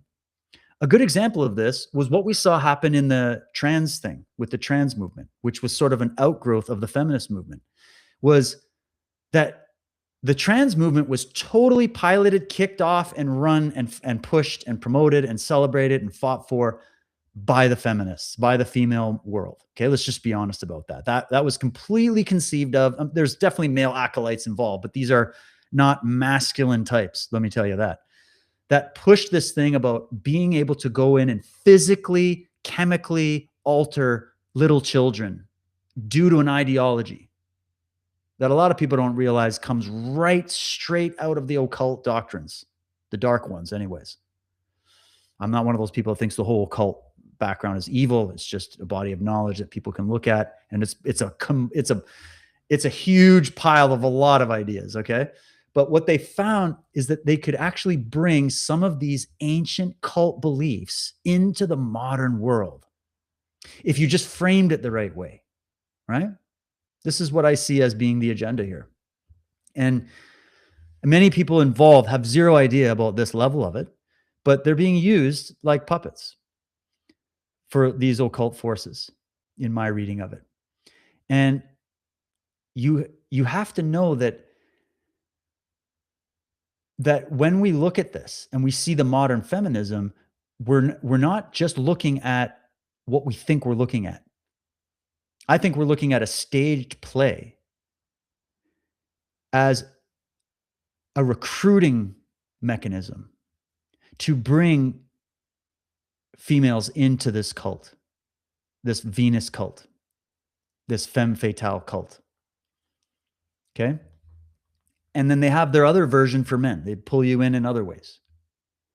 Because this is all about controlling human beings and siphoning energy and siphoning creativity and siphoning activity, right? So you got to, if you're sort of like that type of person that wants to seek temporal power and you want to get unearned power, well, then you have to operate by way of conspiracy.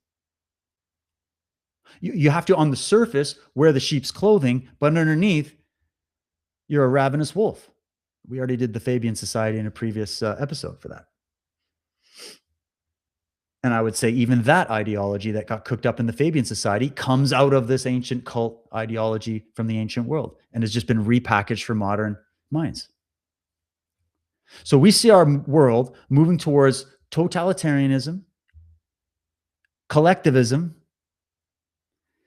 the elimination of heroic traits in both men and women, because heroic traits would get in the way of some occult forces trying to take over the world, wouldn't it?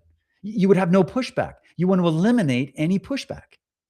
So you go in, snake in the grass, Fabian technique, operating as if you are the big smiley, happy, character that's just here for love and utopia, but deep down is a grotesque evil that is being hidden behind that mask.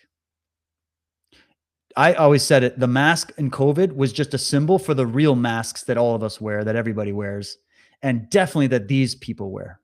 They are the mask wearers. That's why they wanted you to wear the mask. It wasn't just for your safety. It was symbolic and a ritual. These people are ritualistic. I'm talking at the high level. Your average feminist knows nothing about this because they don't know what they've been recruited into any more than the people that followed Walter Applewhite knew what they were getting into until not that long down the road, they were joyfully committing mass suicide together. What went from that person that kind of walked in on the first day to look for some way to spend a Friday night and suddenly they're died in the flesh cultists? What happened in the meantime? That's been my research. But that's just one example of how this dynamic works. And if I can give you case after case of actual bona fide modern cults, which I am in a little bit, and then I can show you the track record of ancient cults that have the same blueprint and the same modus operandi and the same path of destruction, how is that relevant to what we're talking about with these social phenomena going on in this big social war and the battle of the sexes and everything else? Well, the battle of the sexes wasn't invented in 2016 or 2009 or whenever the previous author thought it was. Woke. Woke was just the modern incarnation of a very ancient playbook that's been used to ruin civilizations of history. So that's where we're going to go. So this article, Phony Feminism, Michael opens up, and he's got a really good way of opening it where he's talking about the hero archetype, and that a young man, he's thinking about the young man, the young boy who's raised, just like this previous author was talking about. She has 2 sons. I don't want them raised in a feminized world. Well, Michael is going to do a good job of explaining why that might be for any mother that has a fear of this. If they're young, especially their young boys, it's going to affect their young girls as well. But specifically with young boys, he goes to these psychologists, both female and male psychologists, and he gets the data from them. And then he puts all the quotes in the article. You'll see if you read it. And he talks about basically what are the ingredients that produce a healthy masculine psyche in a young boy. What does he need to do? Well, he goes to Erich Newman, he goes to Erich Fromm, goes to Otto Rank, he goes to some other female psychologists as well. And they're looking at this stage of development when they're a young boy experiencing their relationship with their mother. And if you have a benevolent goddess mother, that boy is going to be raised. He's going to become a Spartan, a philosopher. Okay, beautiful. But if he's got the dark goddess mother, then it's going to be complete ruin. And if you have mechanisms at the institutional level that are encouraging the dark mother goddess archetype in these women, and they're latching onto it, not realizing why they're attracted to it, it's because they're not being shown the better side of it, right? Then when they're raising their young boys, they're raising them in an antagonistic relationship. So he says there's 2 fights that every young man must win in order to become an individual. This is also from Jung, the individuation process. And that would be the rank order. In order to achieve the heroic status of a psyche, to create heroes and geniuses and creators, okay?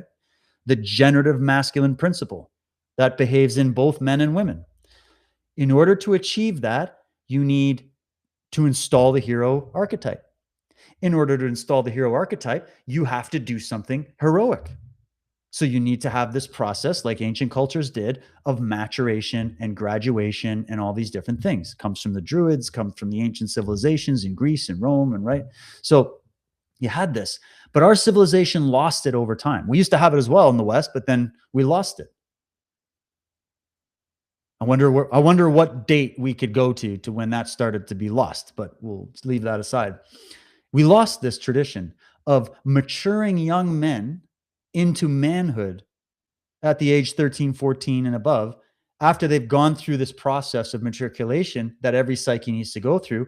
And he's got to win 2 fights in order to become an activated, healthy, heroic young man that will not become a criminal, that will not become a deviant, that will not become a predator, and that will become the good men that all the women are wondering, where's all the good men? They must win the dragon fight. This is a psychological dynamic Michael wrote into his Dragon Mother book, which has been helping so many mothers and fathers understand what's going on, because no one's ever explaining this shit to you. So it's the idea of the relationship with the mother and the child is crucial. It's ground zero.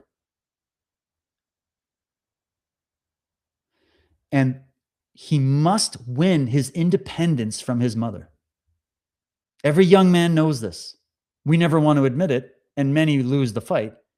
But the mother, in a weird way, has to play this game with the boy. If she's enlightened and noble and virtuous, she'll play the game for his benefit. She'll play the game as the devouring mother or the surrounding mother or the nurse, in order for his benefit, to get him, to entice him to fight his way out so he can become independent and become masculine. The actual toxic mother will be doing it for herself, her selfish want. That I don't want this young boy growing up with his own 2 feet without me. How dare he? He is of my body. He is mine. And we're not getting into, we won't add the Freudian chapter of psychology of that dynamic that goes on. We'll leave that. But there's a lot of psychology mixed into it, okay? So, but just to fast forward, you can read the article and all the quotes that he at the stage we're going to start. I'm just trying to catch you up. He's talking about the 2 fights. He has to win the fight for his independence from his mother. Doesn't mean it has to be a hostile fight, but it often is. that this is necessary for a healthy psyche. And there were actual rituals done in the past in order for this to be achieved. So you could produce Spartans instead of these weaklings we have today. Then he has to win the fight against the male world, against the elders, the male elders in his world who always will think they know better. And he has to constantly jostle up against them in order to prove his worth as a man. And they will also play the game with him if they are enlightened and virtuous. But then you'll have the dark side of the males, which they get to a point where they just don't grow anymore at a certain age. They get calcified in their way of doing things in their belief systems. They have this natural belief that because they're older men, they know more than the younger men. And therefore there's this tyranny, this tyrannical relationship that gets built up between the young man, right, who's trying to matriculate up and become an individuated, and the men that are the old dogs, that are the tyrants over top of him. You know, think in the tribal settings, think in the societies, right? So those are the two fights every young man must go through. And there's also those two fights with the young woman. There's just different dynamics of how that's played out. But he focuses on the male because he's looking at the heroic aspect. So this is the point in the article we start at. So here we go. Michael says this: we see that the hero attains true independence of mind and heart by overcoming two main foes. He must triumph over the matriarchate and the patriarchate, meaning the masculine and the feminine roles in his life. And he must triumph over them in order to successfully go his own way and build the world in his own image. Of course, ironically, he must eventually grow older himself. Once his youth fades, he is likely to become one of the elders himself, to be opposed by a new generation of young heroic types.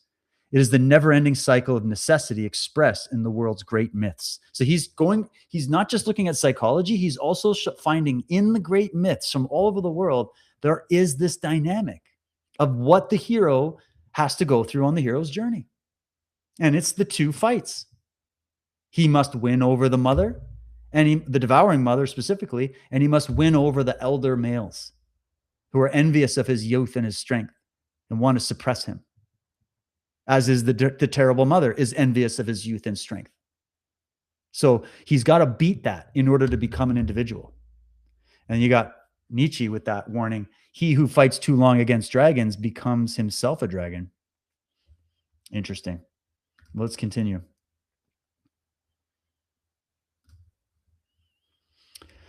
He's asking an important question here, but where did that cause originate? Why did the feminist movement arise? So he went through the mythology, he's coming up to the modern, and he's trying to answer this question about feminism. Why did it arise? What's going on with it? Well, here we go.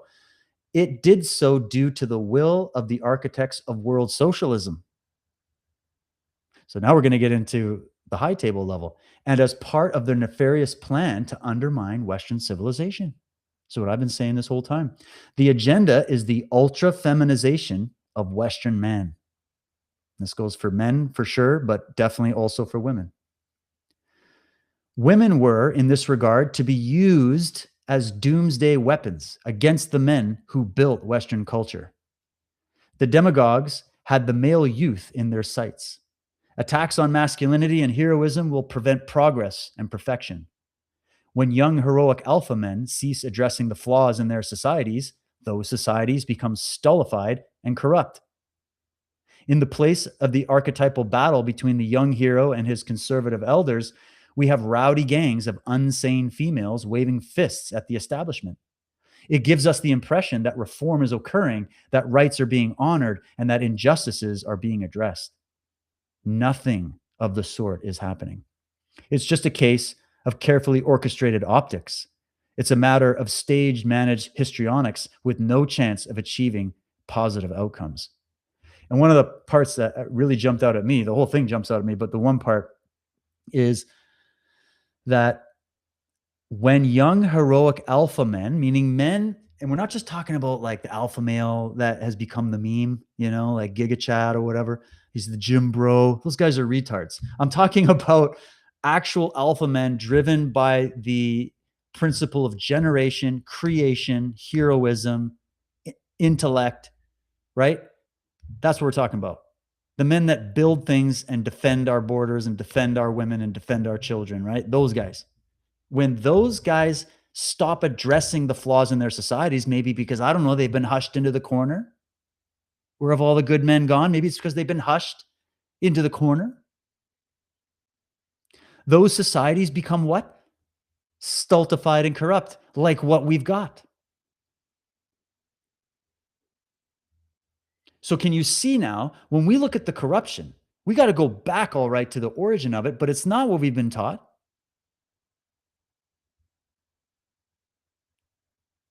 It's the opposite of what we've been taught. It's less masculinity that has brought about the corruption, not more. The masculinity was not the origin of the corruption. And the removal of masculinity has left us defenseless. Our women, our children. Look at the rape and pillage in the streets, my friends. The result proves this. The result, the world of effects that we live in, that we see the results of and we live in every day. You're seeing the news headlines. Everybody's melting down emotionally. It's all about feelings. Well, that's the death of masculinity. It's pure chaos because there's no order. There's no sharpened blade to come in and make it straight and true and orientate the ship in a particular direction while we're in a choppy, stormy sea. There is no compass. There's no ship. We're like floating on rafts like in the Titanic when it sank. That's where we're at. And that can only come, I think, when there's the design behind it. There is no innocent explanation for that. There is no innocent explanation for that. Now, funny enough, she was saying, I don't think feminism was an outgrowth of Marxism. Have you gone to a women's protest, a women's march?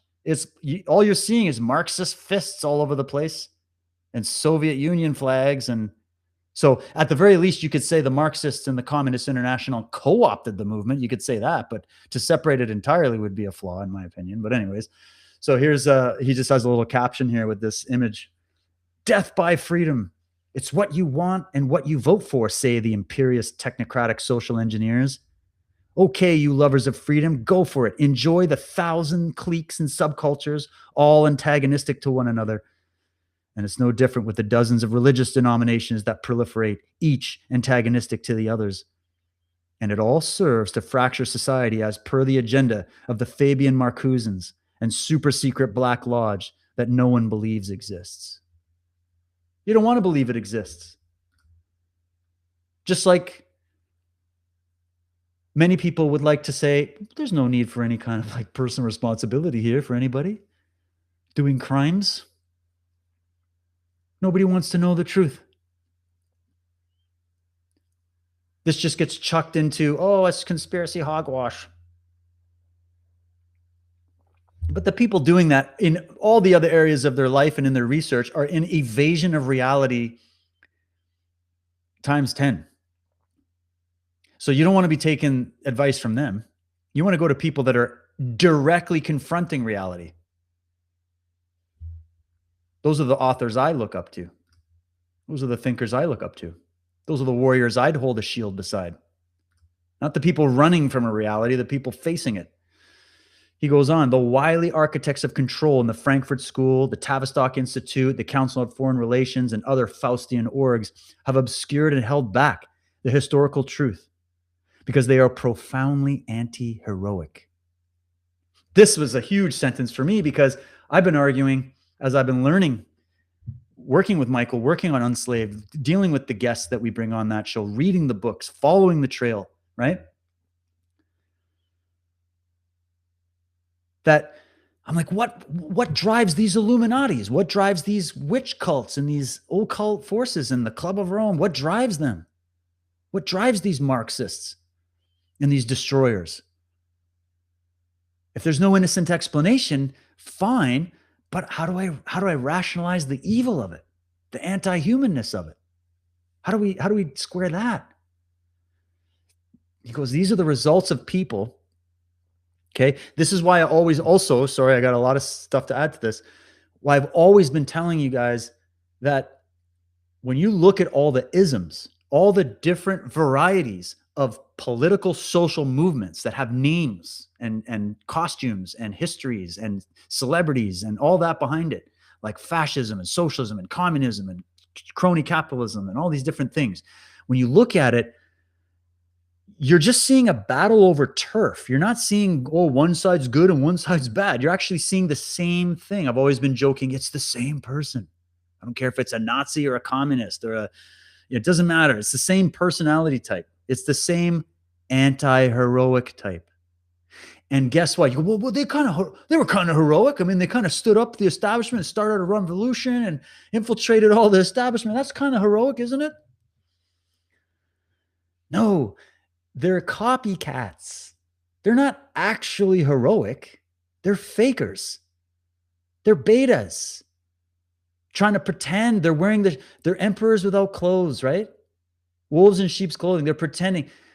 They're actually not wolves. They wish they were wolves. They use wolves as a symbol because they're like, ooh, wolves, pretty badass, right? Yeah, that's what we are. We're wolves. You ain't a fucking wolf. You got nothing on a wolf. You're like a mosquito that's annoying and you suck blood and you pretend. You're not an eagle. You know what I mean? These people are little man syndrome, little woman syndrome, pretending to be powerful. That's how you know they're in cope. Cope is their modus operandi. Envy is their religion. Power is their religion. The people that are obsessed with temporal world power at all costs, and they don't mind stepping over skull after skull and all the horror of it, is because they don't have any internal power. They're not alpha. They're not sigma. They are beta and less. And that's why they believe what they believe. That's why they're driven into those societies. That's why they're attracted to the dark side of the occult world. That's why they will do anything to get their grimy little hands on the crown of power and the Game of Thrones that they want to play to do it. And they'll look sideways at the bodies they leave in the streets.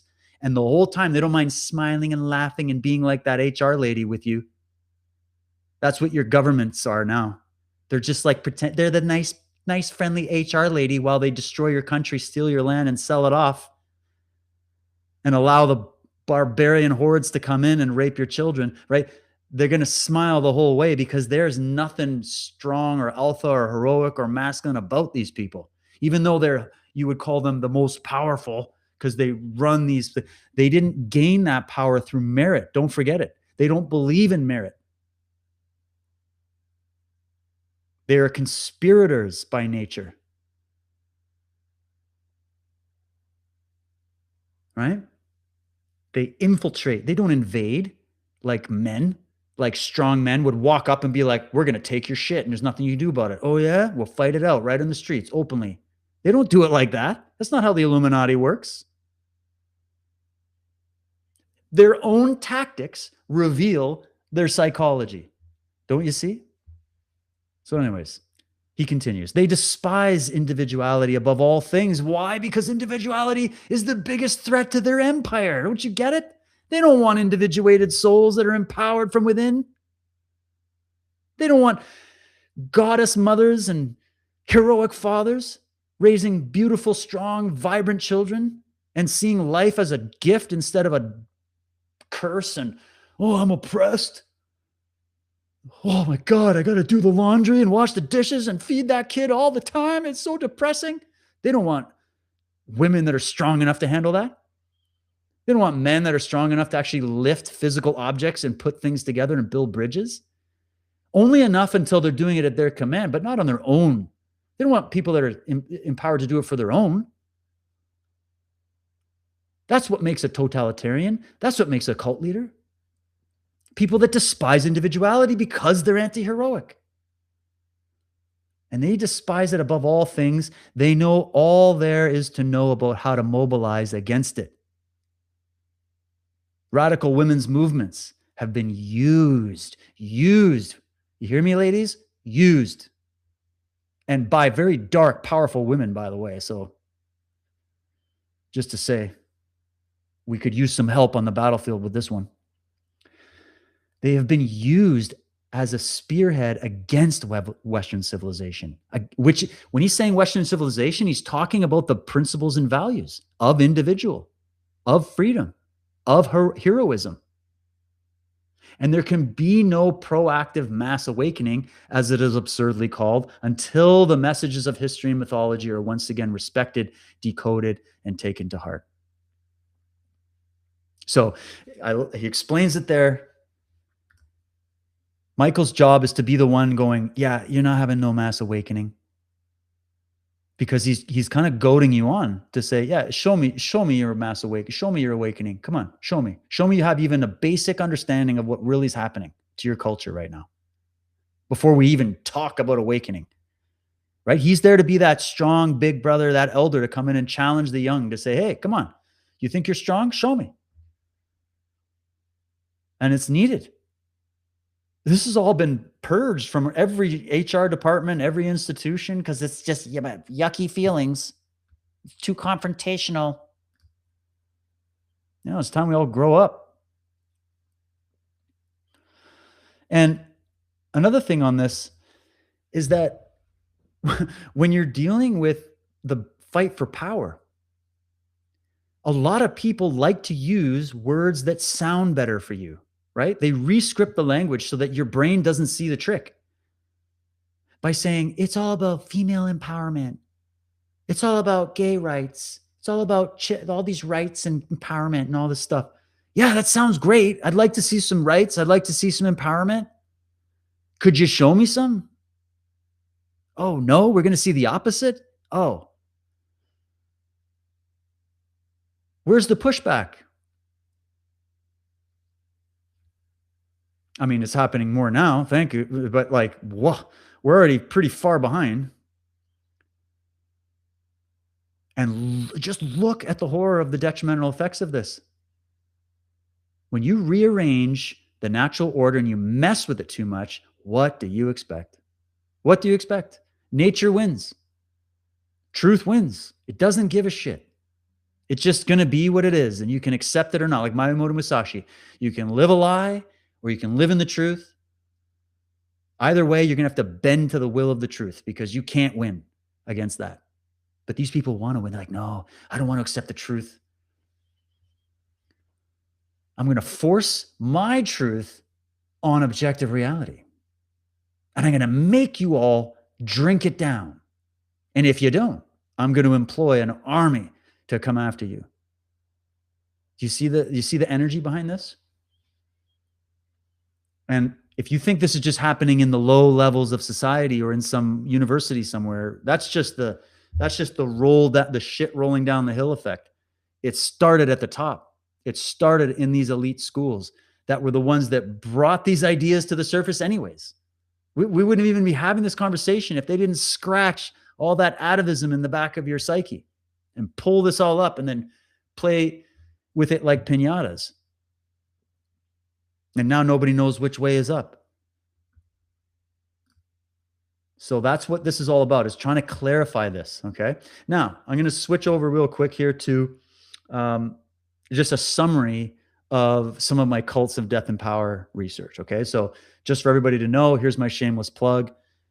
Go on my Substack. That is the best way to support this show. Sign up. A few bucks a month. You can come and go as you please. I don't beat you over the head with ads about selling you shampoo and testosterone replacement therapy and bullshit like that, because we're all about the actual content here. So all I do is advertise my own work that I've done with my blood, sweat, and tears, and I put it together. Cults of Death and Power is on Substack.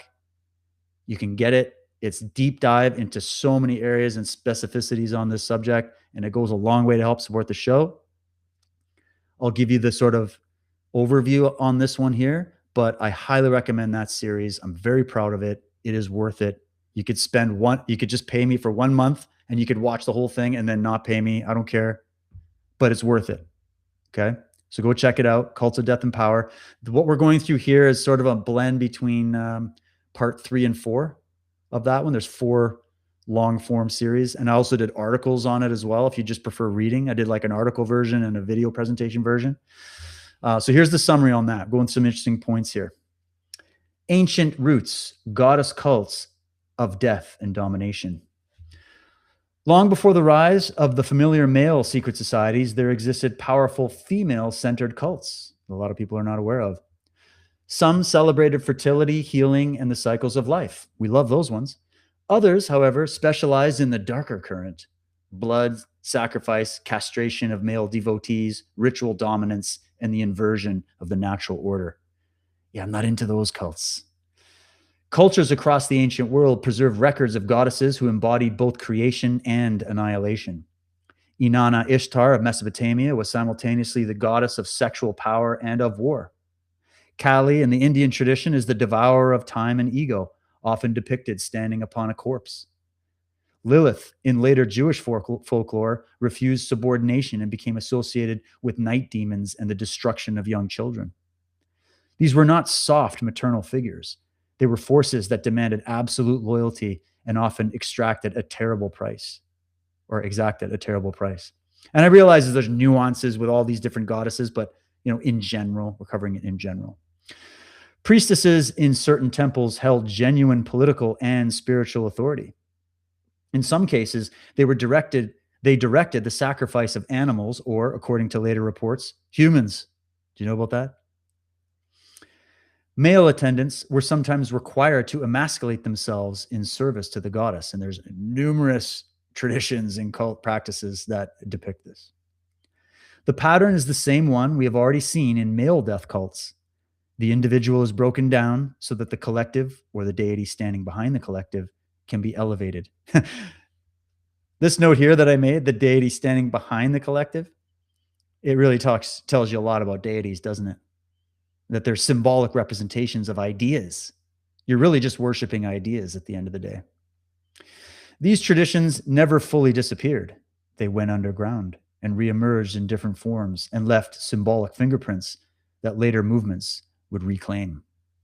That's why they use occult ancient symbolism in their orders and in their medical institutions and in their universities and all this stuff. So then we look at female cult leaders in the modern era. Just a quick little summary here. The 20th and 21st centuries have produced their share of female cult leaders who mirrored the same techniques of isolation, trauma bonding, sexual control, and apocalyptic rhetoric that male leaders employ. So we've got, they're all reading from the same script. Where did they get the script? Anne Hamilton Byrne of, quote, The Family, that would be a cult worth investigating, very relevant to what we're talking about, is a cult in Australia that presented herself as the reincarnation of Christ and controlled children through drugs, identity erasure, and physical abuse. Silva Moreno of the Santa Muerte cult in Mexico oversaw human sacrifices and even beheadings of young male boys. Other women have founded or co-led groups that used free love rhetoric to justify exploitation, or that demanded total surrender of personal will under the banner of spiritual liberation. Spiritual liberation, my friends, is the number one silver bullet used by these vampires to pull you in, because they know you want spiritual liberation. They want spiritual liberation too. Theirs is just perverted. They found the perverted form and they want to bring you in. I'm talking from like some of these freaky yoga studios that pop up. I see this kind of shit in martial art world. In the martial art world, we see it in the religions. We see it everywhere, right? I analyze this whole system in the medical cult. I'm going to talk about an institution that got feminized. Look no further.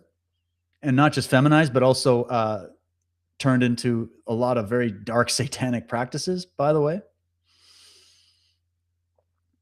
But the idea of using spiritual liberation as the carrot on the stick or the honeypot recruiting tool is as old as time.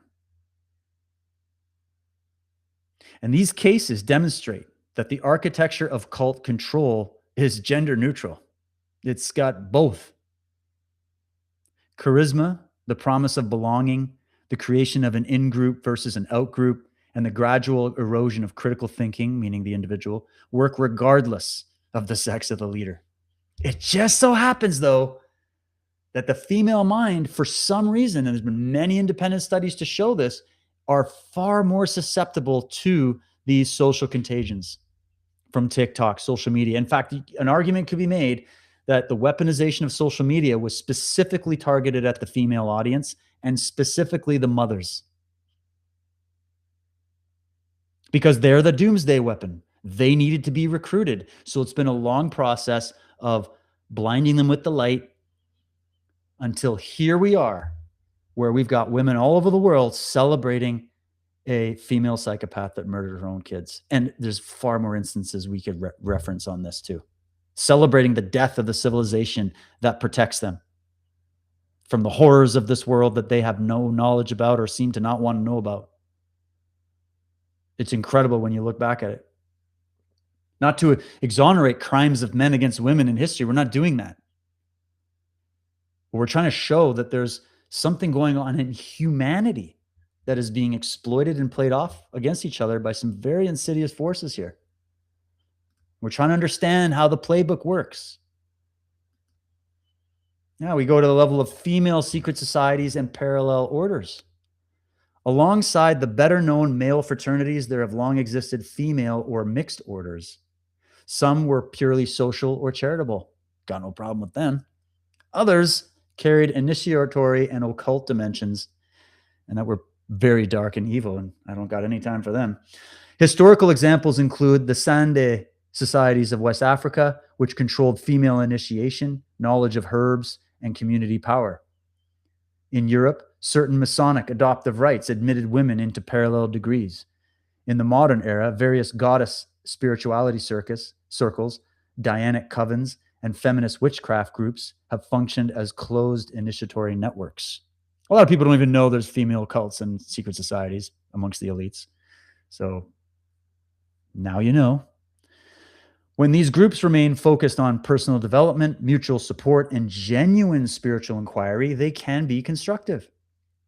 When they adopt the totalist model, however, secrecy, hierarchical loyalty tests, demonization of outsiders, and the elevation of ideology over individual conscience, they become another variant of the death and power cult that we've been examining.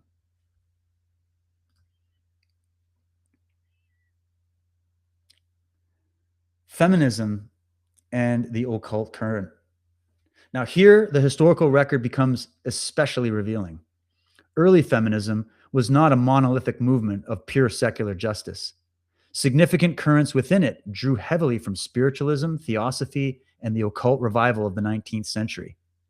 Matilda Jocelyn Gage, a key collaborator of Elizabeth Cady Stanton and Susan B. Anthony, was deeply involved in theosophy, I would say a very muddled version of that, and the study of witchcraft. She relocated to Salem to research the witch trials and framed the persecution of witches as purely an attack on female power. The Wizard of Oz, written by her son-in-law, carries clear theosophical and goddess symbolism. Other early feminists participated in seances, spiritual communication, and utopian communities that experimented with free love and communal child rearing. That's something that usually shows up in these little covens. Second wave feminism saw an explicit revival of goddess worship and witchcraft as political tools. And it'd be dark goddess worship. There's plenty of goddesses that they could be worshiping that would actually help them, but they chose the dark goddesses. The idea that the personal is political easily slid into the idea that dissent from the group's evolving orthodoxy was a form of betrayal. Radical strands began to treat biological sex itself as a patriarchal construct to be dismantled, right? Because, the whole world is male, so take down the whole world and all the natural laws that go with it. They saw motherhood as a form of oppression. This is what you're getting on all these TikTok videos. And traditional family structures as the root of all evil, as identified in Marxism, the Communist Manifesto. This is the same demoralization, destabilization, crisis normalization sequence that we examined in earlier parts of the series, as I'm talking about the Cults of Death and Power series. The target is no longer only the individual mind. It is the foundational relationship between the sexes and the continuity of the family. And when an ideology demands that one sex despise its own nature or the nature of the other sex, it has crossed into cult territory. So they had to start the gender war. They had to fracture the family unit.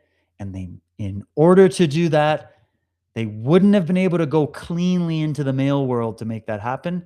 They needed the females. And they got them. By golly, they got them. Thank God, not all of them. Now we got the modern expression. So today we see the fruits of all this. Certain academic and activist circles function with the classic marks of totalism: purity tests, public shaming of heretics, rewriting of language, and the insistence that disagreement equals violence. The language of, quote, empowerment often masks a demand for collective conformity. Have you noticed? The ancient goddess of death and power has been secularized and given new slogans, but the underlying demand remains the same: surrender your independent judgment to the group. And also, give us your babies. Give us the blood sacrifice. This does not mean every feminist is a cultist, any more than every man is some lodge in some Masonic lodge is a psychopath. It just means that the techniques of control we have studied throughout this series appear on both sides of the gender line, and that ignoring the feminine expressions of the pattern leaves us half blind, which is where we're at right now as a society. So let's do a few quick examples here. Female cults. You know that old slogan, behind every great man is what? A great woman. Though women are often barred from outright leadership within a cult, they frequently play critical roles in recruitment, facilitation, and maintenance of order. They are matriarchs, sympathizers, and silent leaders. In many cults, high-ranking women, though not the singular commander of the group, gain, retain, and wield power from behind the scenes. Still, the stories of women in cult leadership are often downplayed, ignored, or otherwise spun to the extent that their power isn't even perceived as such. And this is a big mistake. One uncommonly visible example of a woman in cult leadership is Ma Anand Sheila in the ultra-popular Netflix documentary series Wild Wild Country. Indian guru Rajneesh was the titular leader of the Rajneepuram and figurehead of the cult, but Sheila, his personal assistant, was also pulling a lot of strings, and other people would say she pulled all of them. As Rajneesh's personal assistant, she urged him to purchase the property that later became Rajneepuram, and then she ultimately purchased it herself, managed external communications, orchestrated large-scale events, and put herself in charge of the group's foundation. Sheila later went to prison for orchestrating an act of biological terrorism during her time in Rajneeshpuram. Sheila, a polarizing character, has been described as everything from a psychopath to a tragic icon, but what is not debatable is her power over the group. She dictated their attire, meaning their clothes, their diet, and all their activities. This form of covert control is a large part of the reason few people know the impact of female cult leaders. Residents of Rajneeshpuram themselves has said that before they watched Wild Wild Country, they had no idea how powerful Sheila actually was. And there's a trend with this, guys. If a person wants to, and by the way, I'm just reading from an article that I got a few years ago. This is in my Cults of Death and Power series, where another female journalist is going through the history of female cults, and I was happy to see it. She's continuing here. If a person wanted to create a documentary or a novel about a female cult leader, they'd have their pick of potential storylines. In glamorous Los Angeles during the Roaring 20s, Pentecostal evangelical Amy Semple McPherson became one of the first mega-church celebrities and touted her own completely unfounded ability to heal with the laying on of hands. Between 68 and 75, Australian Anne Hamilton Byrne preached a mix of Christianity and Eastern religious doctrine, an interesting blend to say the least, basing the faith of her cult, the family, around yoga practice, the forcible adoption of children, meaning human trafficking, and LSD. This sounds a bit like MK Ultra to me. And as recently as 2012, Sylvia Meraz was both a practicing serial killer and cult leader, using the bodies of her members for human sacrifice in Sorona, Mexico. She sounds lovely. And yet these women and others like them don't seem to be a popular subject matter. With the exception of Sheila and Wild Wild Country, the role of powerful women in cults has generally gone unnoticed by this new wave of creep-seeking entertainment. And why would that be? Who's running the entertainment? Perhaps it's because women cult leaders are messier. Their narratives are, as Sheila makes clear, not nearly as tidy as men's. These women may seem less dangerous or their stories less salacious. It could also be that, because of the patriarchal overtones in typical cult narratives, producers looking for a juicy story don't think to look for women in these roles. Perhaps the female cult leaders of history haven't been as bombastic or as eager to tout their power. Or maybe someone has been doing a campaign of suppression of this information. I don't know. There are likely many stories that will never be told because they don't fit the typical framework of a cult in the traditional sense. These women will continue to be relegated to the role of house mother, a terrifying understatement of their influence, simply because their power is harder to understand. We'll get into this one here. Have you heard of the Scum Manifesto? That's an interesting one. This has to do with the story of Valerie Solanas, who was a radical feminist and author best known for writing the Scum Manifesto, which she self-published in 1967 and attempted to murder Andy Warhol in 1968. Here it is from her own lips. The Scum Manifesto, The Society for Cutting Up Men by Valerie Solanas. Life in this society being at its best, an utter bore and no aspect of society being at all relevant to women, there remains to civic-minded, responsible, thrill-seeking females only to overthrow government, eliminate the money system, institute complete automation, and destroy the male sex. Whoa, whoa, buddy. Did she just put the framework right out there in the open? Huh? Look at the world. Look what they've been doing. Whoever's doing the shit, that's what they're doing. They're overthrowing the governments and penetrating the cabinets. They're eliminating the money system by causing mass inflation and debt to destroy the economy and get everybody desperate on government handouts.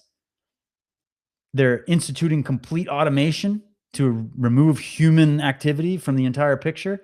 And they're looking to destroy the male sex. Have you seen any of that shit going around lately? She was a prophet, this one. It is now technically feasible to reproduce without the aid of males, or for that matter, females, and to produce only females. Remember, the future is female, boys. We must begin immediately to do so, she says. Retaining the male has not even the dubious purpose of reproduction. The male is a biological accident. The Y male gene is an incompatible X female gene. That is, it has an incomplete set of chromosomes. In other words, the male is an incomplete female, a walking abortion, aborted at the gene stage. To be male is to be deficient, emotionally limited. Maleness is a deficiency disease, and males are emotional cripples. Where was the outcry? Where's the chanting in the streets against this pervert nonsense? Where's even the male pushback? It's silent. Always been silent. Why? We would never put up with this if a man wrote that about women, by the way. Now, let's just go through a quick little summary. There's just a few. We've got Search Party follows the tradition of female cult leaders. Oh, Jamie Lerner was the author. This is from back in 2022. She goes, Clement Barnabette, leader of the Church of the Sacrifice. Still a highly controversial figure, Barnabette was a young black woman in the 1900s when she allegedly began the Church of the Sacrifice. The voodoo cult was an offshoot of a Christ-sanctified Holy Church congregation in Louisiana. The cult believed that riches could be obtained through human sacrifice. Barnabette and members of the group were believed to be behind about 35 murders. And there's some of the headlines. Fanatics kill 35. Girl of human sacrifice cult confesses to 17 murders. 4 others did her bidding. April 3rd, 1912. Today, Barnabette is considered the first black female serial killer. However, her confession was completely flimsy, and some modern-day analysts doubt her actual involvement. Yeah, well, who were those analysts, I wonder? I'll bet it was worse than was reported. Terry Hoffman, leader of consciousness development of body, mind, and soul. I know some women who were part of cults very similar to this. From what we know about Search Party so far, Dory's cult may be the most similar to Terry Hoffman's Dallas based cult, Consciousness Development of Body, Mind, and Soul. Married at a young age to escape childhood poverty, Hoffman dove headfirst into meditation, metaphysics, and hypnotism. This led her to start a study group that later evolved into the cult. She got so involved in her interests, she preached knowledge of the afterlife and planes between life and death, just like all the fuckers do, eh? Always about the life and death. Follow me and I'll make sure you have a good space in heaven there. Hoffman was also adept at manipulating her wealthy followers into taking out well-timed life insurance policies and bequeathing all their assets right before they mysteriously died. That's pretty diabolical. Or what about Bonnie Nettles?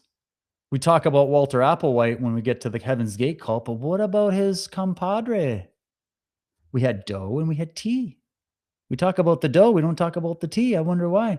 Heaven's Gate is one of the more well-known cults thanks to its eccentric leaders known as Tea and Dough, as well as its unique philosophy that combined religion and New Age UFO science.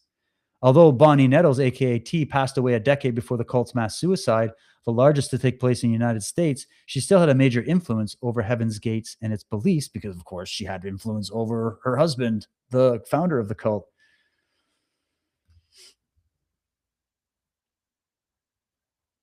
And then we just take a little hop through the female Masonic Lodge tradition that most people are very much aware and unaware of.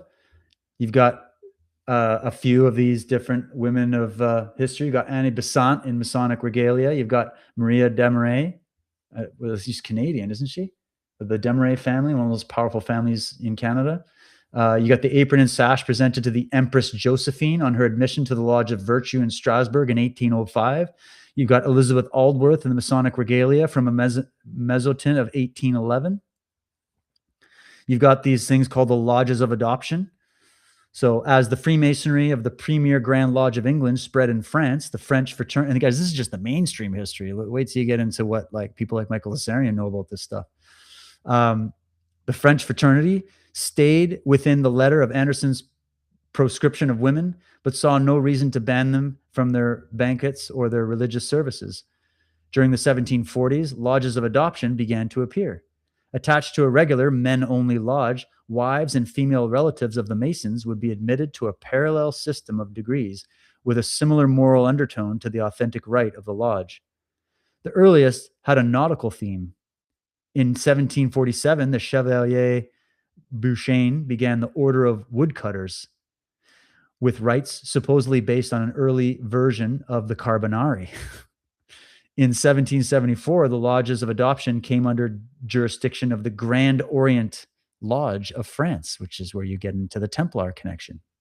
And published regulations show a system of 4 degrees. You had the apprentice or female apprentice, the compagnon or journeywoman, the maîtresse or mistress, the parfait macone or the perfect masoness. Further degrees came and went, with a 10-degree system evolving at the end of the 18th century. The idea spread widely in Europe, but never appeared in England officially. After a brief eclipse during the Reign of Terror at the start of the French Revolution, lodges of adoption flourished, with the Empress Josephine presiding over one in Strasbourg in 1805. Getting into the French Revolution and secret societies behind that, guys, we didn't talk about the female lodges that were also involved. In 1808, the Grand Orient decided that these lodges were unconstitutional and they became marginalized until reactivated by the same Grand Orient in 1901. So they're just like, okay, this guy wants to outlaw it. We'll just go underground and we'll pop back up in the future. That's how it always works. So anyways, you can keep reading on that. Female secret societies.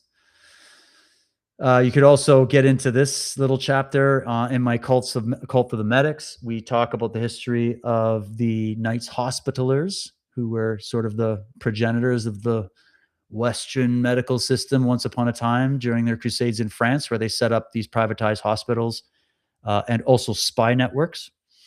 Not saying it was all evil, just that they set up the apparatus. It was later infiltrated and taken over by these dark cults. And they were known as the Knights of Malta. That's what they're called today. They still sit on the United Nations as a nation. They still have immunity rights all over the world, etc. Very powerful members from all different kinds of royal families and politicians and movers and shakers and corporate heads and all these different people were members of it. And we've heard about the Knights of Malta. Now, they're actually also regarded as one of the oldest secret societies in the world, by the way. They go back to sort of cult of John the Baptist and all these other cults. But anyways, have you heard of the Dames of Malta? Right? The female wing. People don't talk about that. Go look at a lot of the Canadian judges in their costumes, the Santa Claus costumes. Yeah. Go dig on that. You got here, the prince decorating Jacinda Ardern at Windsor Castle. She received, what was it called? Oh, I can't read that right now. I got something in the way. There we go. Oh, yeah. She received damehood. She's a dame. Of course she got promoted after the COVID pandemic. Of course. Of course they all got away scot-free. You want to know why?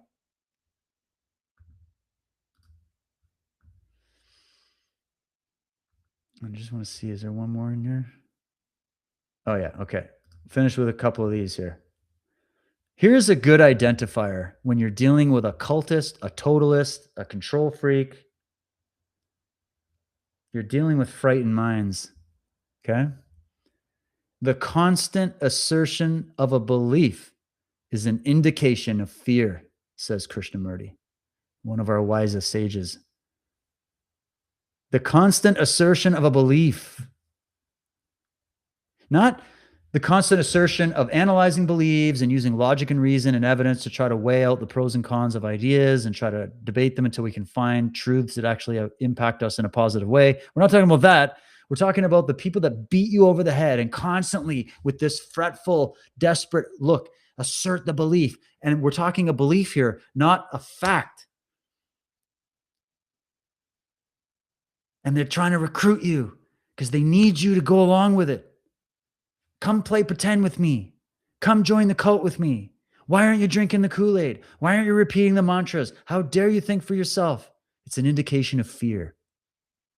Fear is the mind killer. That's at the base of all of this. The evil men, frightened minds. The evil women, frightened minds. The rulers of the world right now, frightened minds. Frightened of what? The truth and the facts of reality.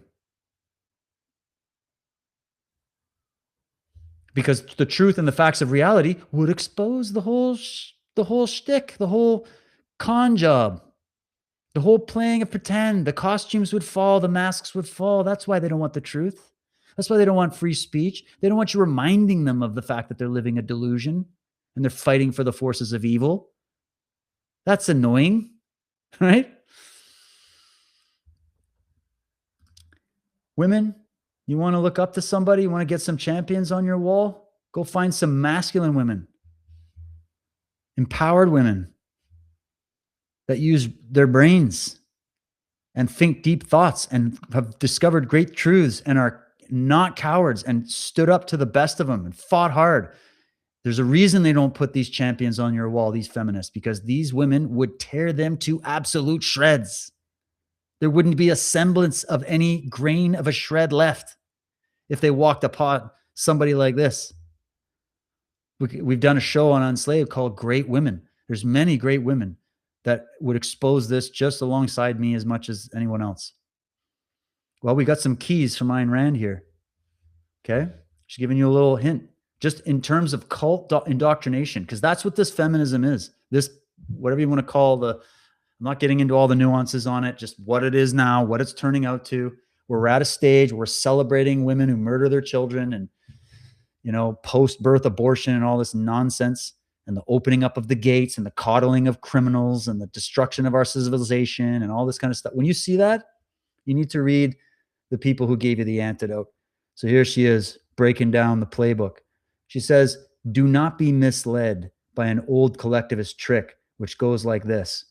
There is no absolute freedom anyway. Since you are not free to murder, society limits your freedom when it does not permit you to kill. Therefore, society holds the right to limit your freedom in any manner that it sees fit. Therefore, drop the delusion of freedom. Freedom is whatever society decides that it is. That's what these women are arguing today. And so are the men in many ways. She goes on, it is not society nor any social right that forbids you to kill. So enough with this. Well, can we get the law to allow us to kill a certain animal? No, no, no. This is not where you get the commandment, thou shalt not kill. It's not from government. So it is not society nor any social right that we all just made up that forbids you to kill, but the inalienable right of the individual man to live. The right of someone to, so she looked at the measurement of being, let's just look at it like what serves mankind, what serves men and women, what serves human beings. That's how we determine what the rights are. Obviously, the right of another man to live is the reason you don't have a right to kill him. Simple. This is not a compromise between two rights, but a line of division that preserves both rights untouched. The division is not derived from an edict of society, but from your own inalienable individual right to life. The definition of this limit is not set arbitrarily by society, as is claimed. Social construct, social construct. Oh, over here, but not over there where we want it, right? It's not arbitrary. It is implicit in the definition of your own right. Within the sphere of your own rights, your freedom is absolute, is it not? And she goes, intellectual freedom cannot exist without political freedom. Political freedom cannot exist without economic freedom. And a free mind and a free market are corollaries. So she's giving you the chain of logic there about how freedom shows up and what can kill it and what can make it grow. Freedom in a political context means freedom from government coercion or crazy cults gone insane, right?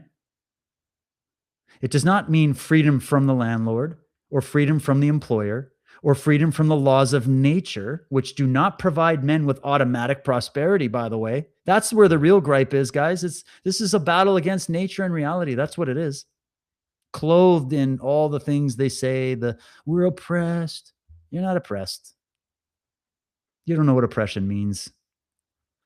It means freedom from the coercive power of the state and nothing else. All right. So we don't have to go too far into that. I just wanted to show you that there's thinkers out there that had their eye on a certain aspect of this greater war, and they did a great job in showing you the counter arguments to the points brought in by these collectivists and these totalists that showed up in different costumes. For men, they showed up advocating for certain things to warp their minds. And for women, they showed up, same thing, and they tailor-made it. So you need to study the people that already nuked those flawed, spurious positions that those toxic ideologies are based on. And then I also wanted to show you in this show that those toxic ideologies that we're all experiencing today weren't born today. They were born in the ancient world, and they've been refined, and they've been used and turned into a payload for a weapon. That's what it is. Ideas became weapons. That's how you win this type of war. That was the battleground that was chosen. Information war, battle for the minds, infiltration instead of invasion, conspiracy instead of outright aggression, a hidden occult war instead of an overt in-your-face war that's over and done with. This is a war that never ends. And the enemy, as defined by the Club of Rome, is what? Men, women, Black people, Asian people, Jews, Christians, Muslims. No, humanity is the enemy to these people. Nature is the cage. Earth is the evil prison. That's what they believe. They have a negative self view. That's what I said in that earlier statement. It's born out of a negative self view and a negative worldview. That is the root. All the other things are things we invent in our minds to justify that. No one's ever going to be honest about this, ever. You will only get this honesty from the greatest philosophers and psychologists and thinkers that already figured this out.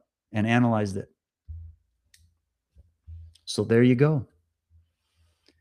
There's the playbook. The playbook is known. And I think only good moral women are going to be capable of taking down this thugocracy, this feminist thugocracy. They're the only ones that can do it. It's the policing of their own. Just like I would say to people in the Masonic world or the Christian world or the Islamic world or the Jewish world or whatever political party, police your own before you start going lecturing everybody else.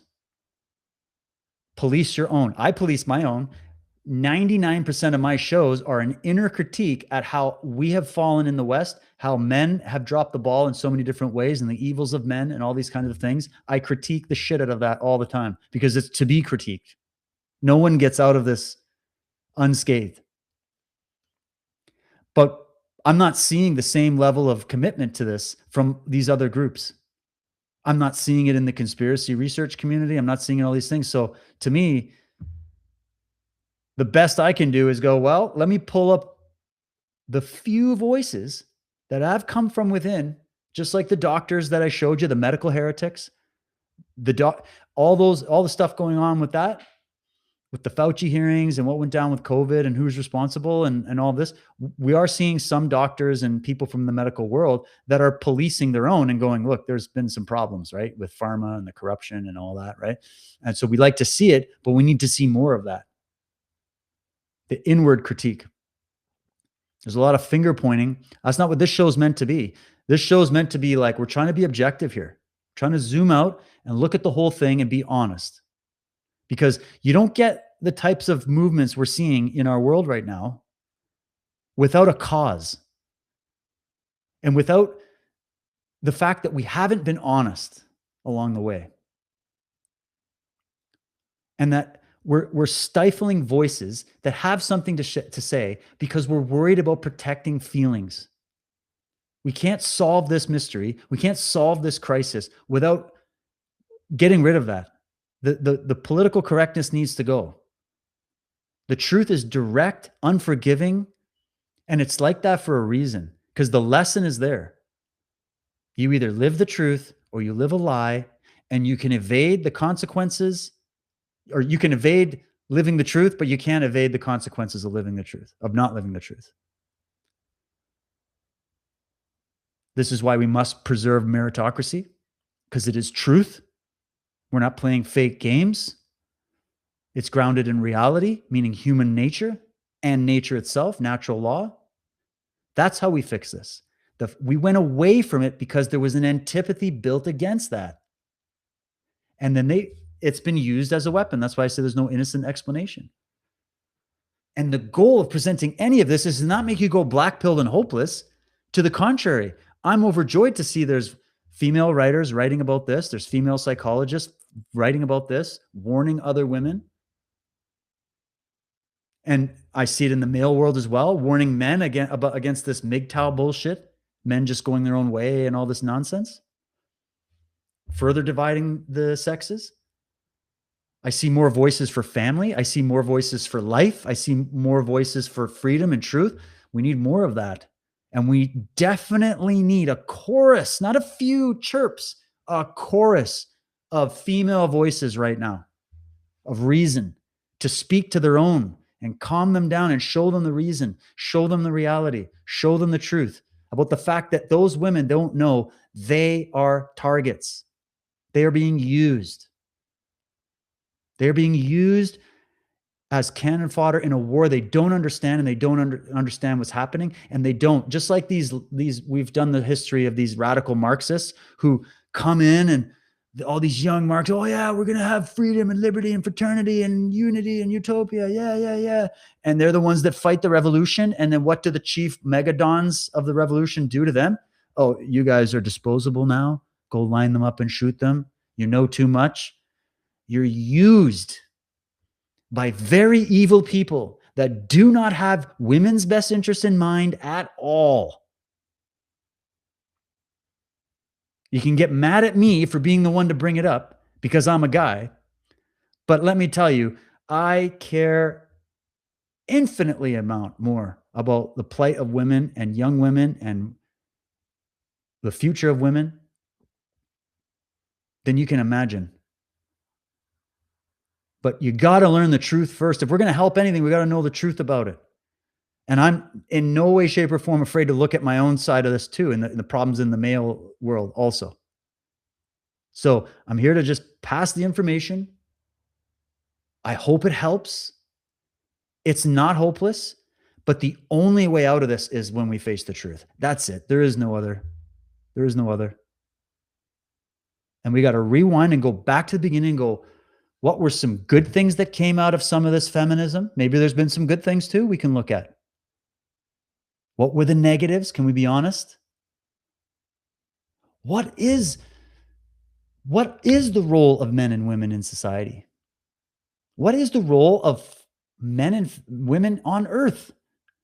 Why are there two different sexes? Why did nature make it like that? Why didn't we just create a monosex? Why didn't it do that?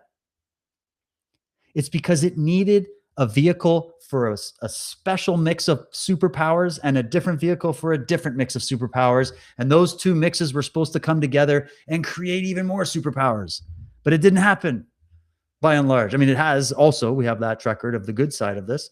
But when we're looking at the fall of civilization and the declination of all the good in the world and the ruin that's happening, and the fact that you've got robber barons running your government, and you've got criminals and psychopaths and drug addicts and crazies running rampant in the streets, and you've got corrupt judges, they're just letting everybody out. No one's enforcing law.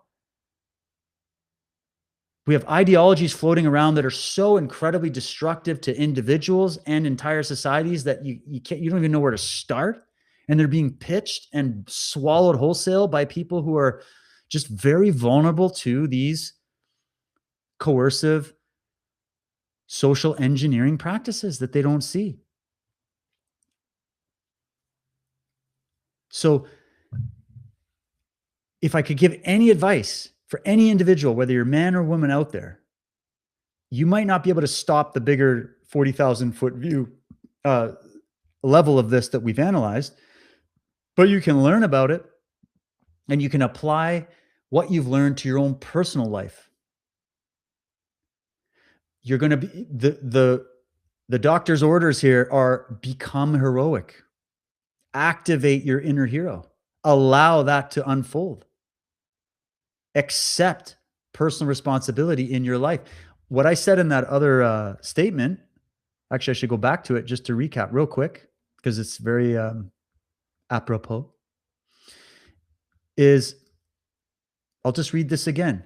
It's self-hate, arrested development, and envy as a premise. And those qualities, by the way, are what create what we call the antipathy to nature or the aversion to nature in the natural order. Okay. And then you're now enraged and inflamed. The fire of the mind has been lit. You don't need to invoke supernatural forces when natural forces will do just fine. What you're witnessing is psychological regression and the incessant feeling of perceived disempowerment and depression, which deeply enrages people. It's perceived because the truly empowered heroic type is aware that there are forces of oppression in the world against them. In fact, if the individual is the most oppressed minority on earth, there is no competition.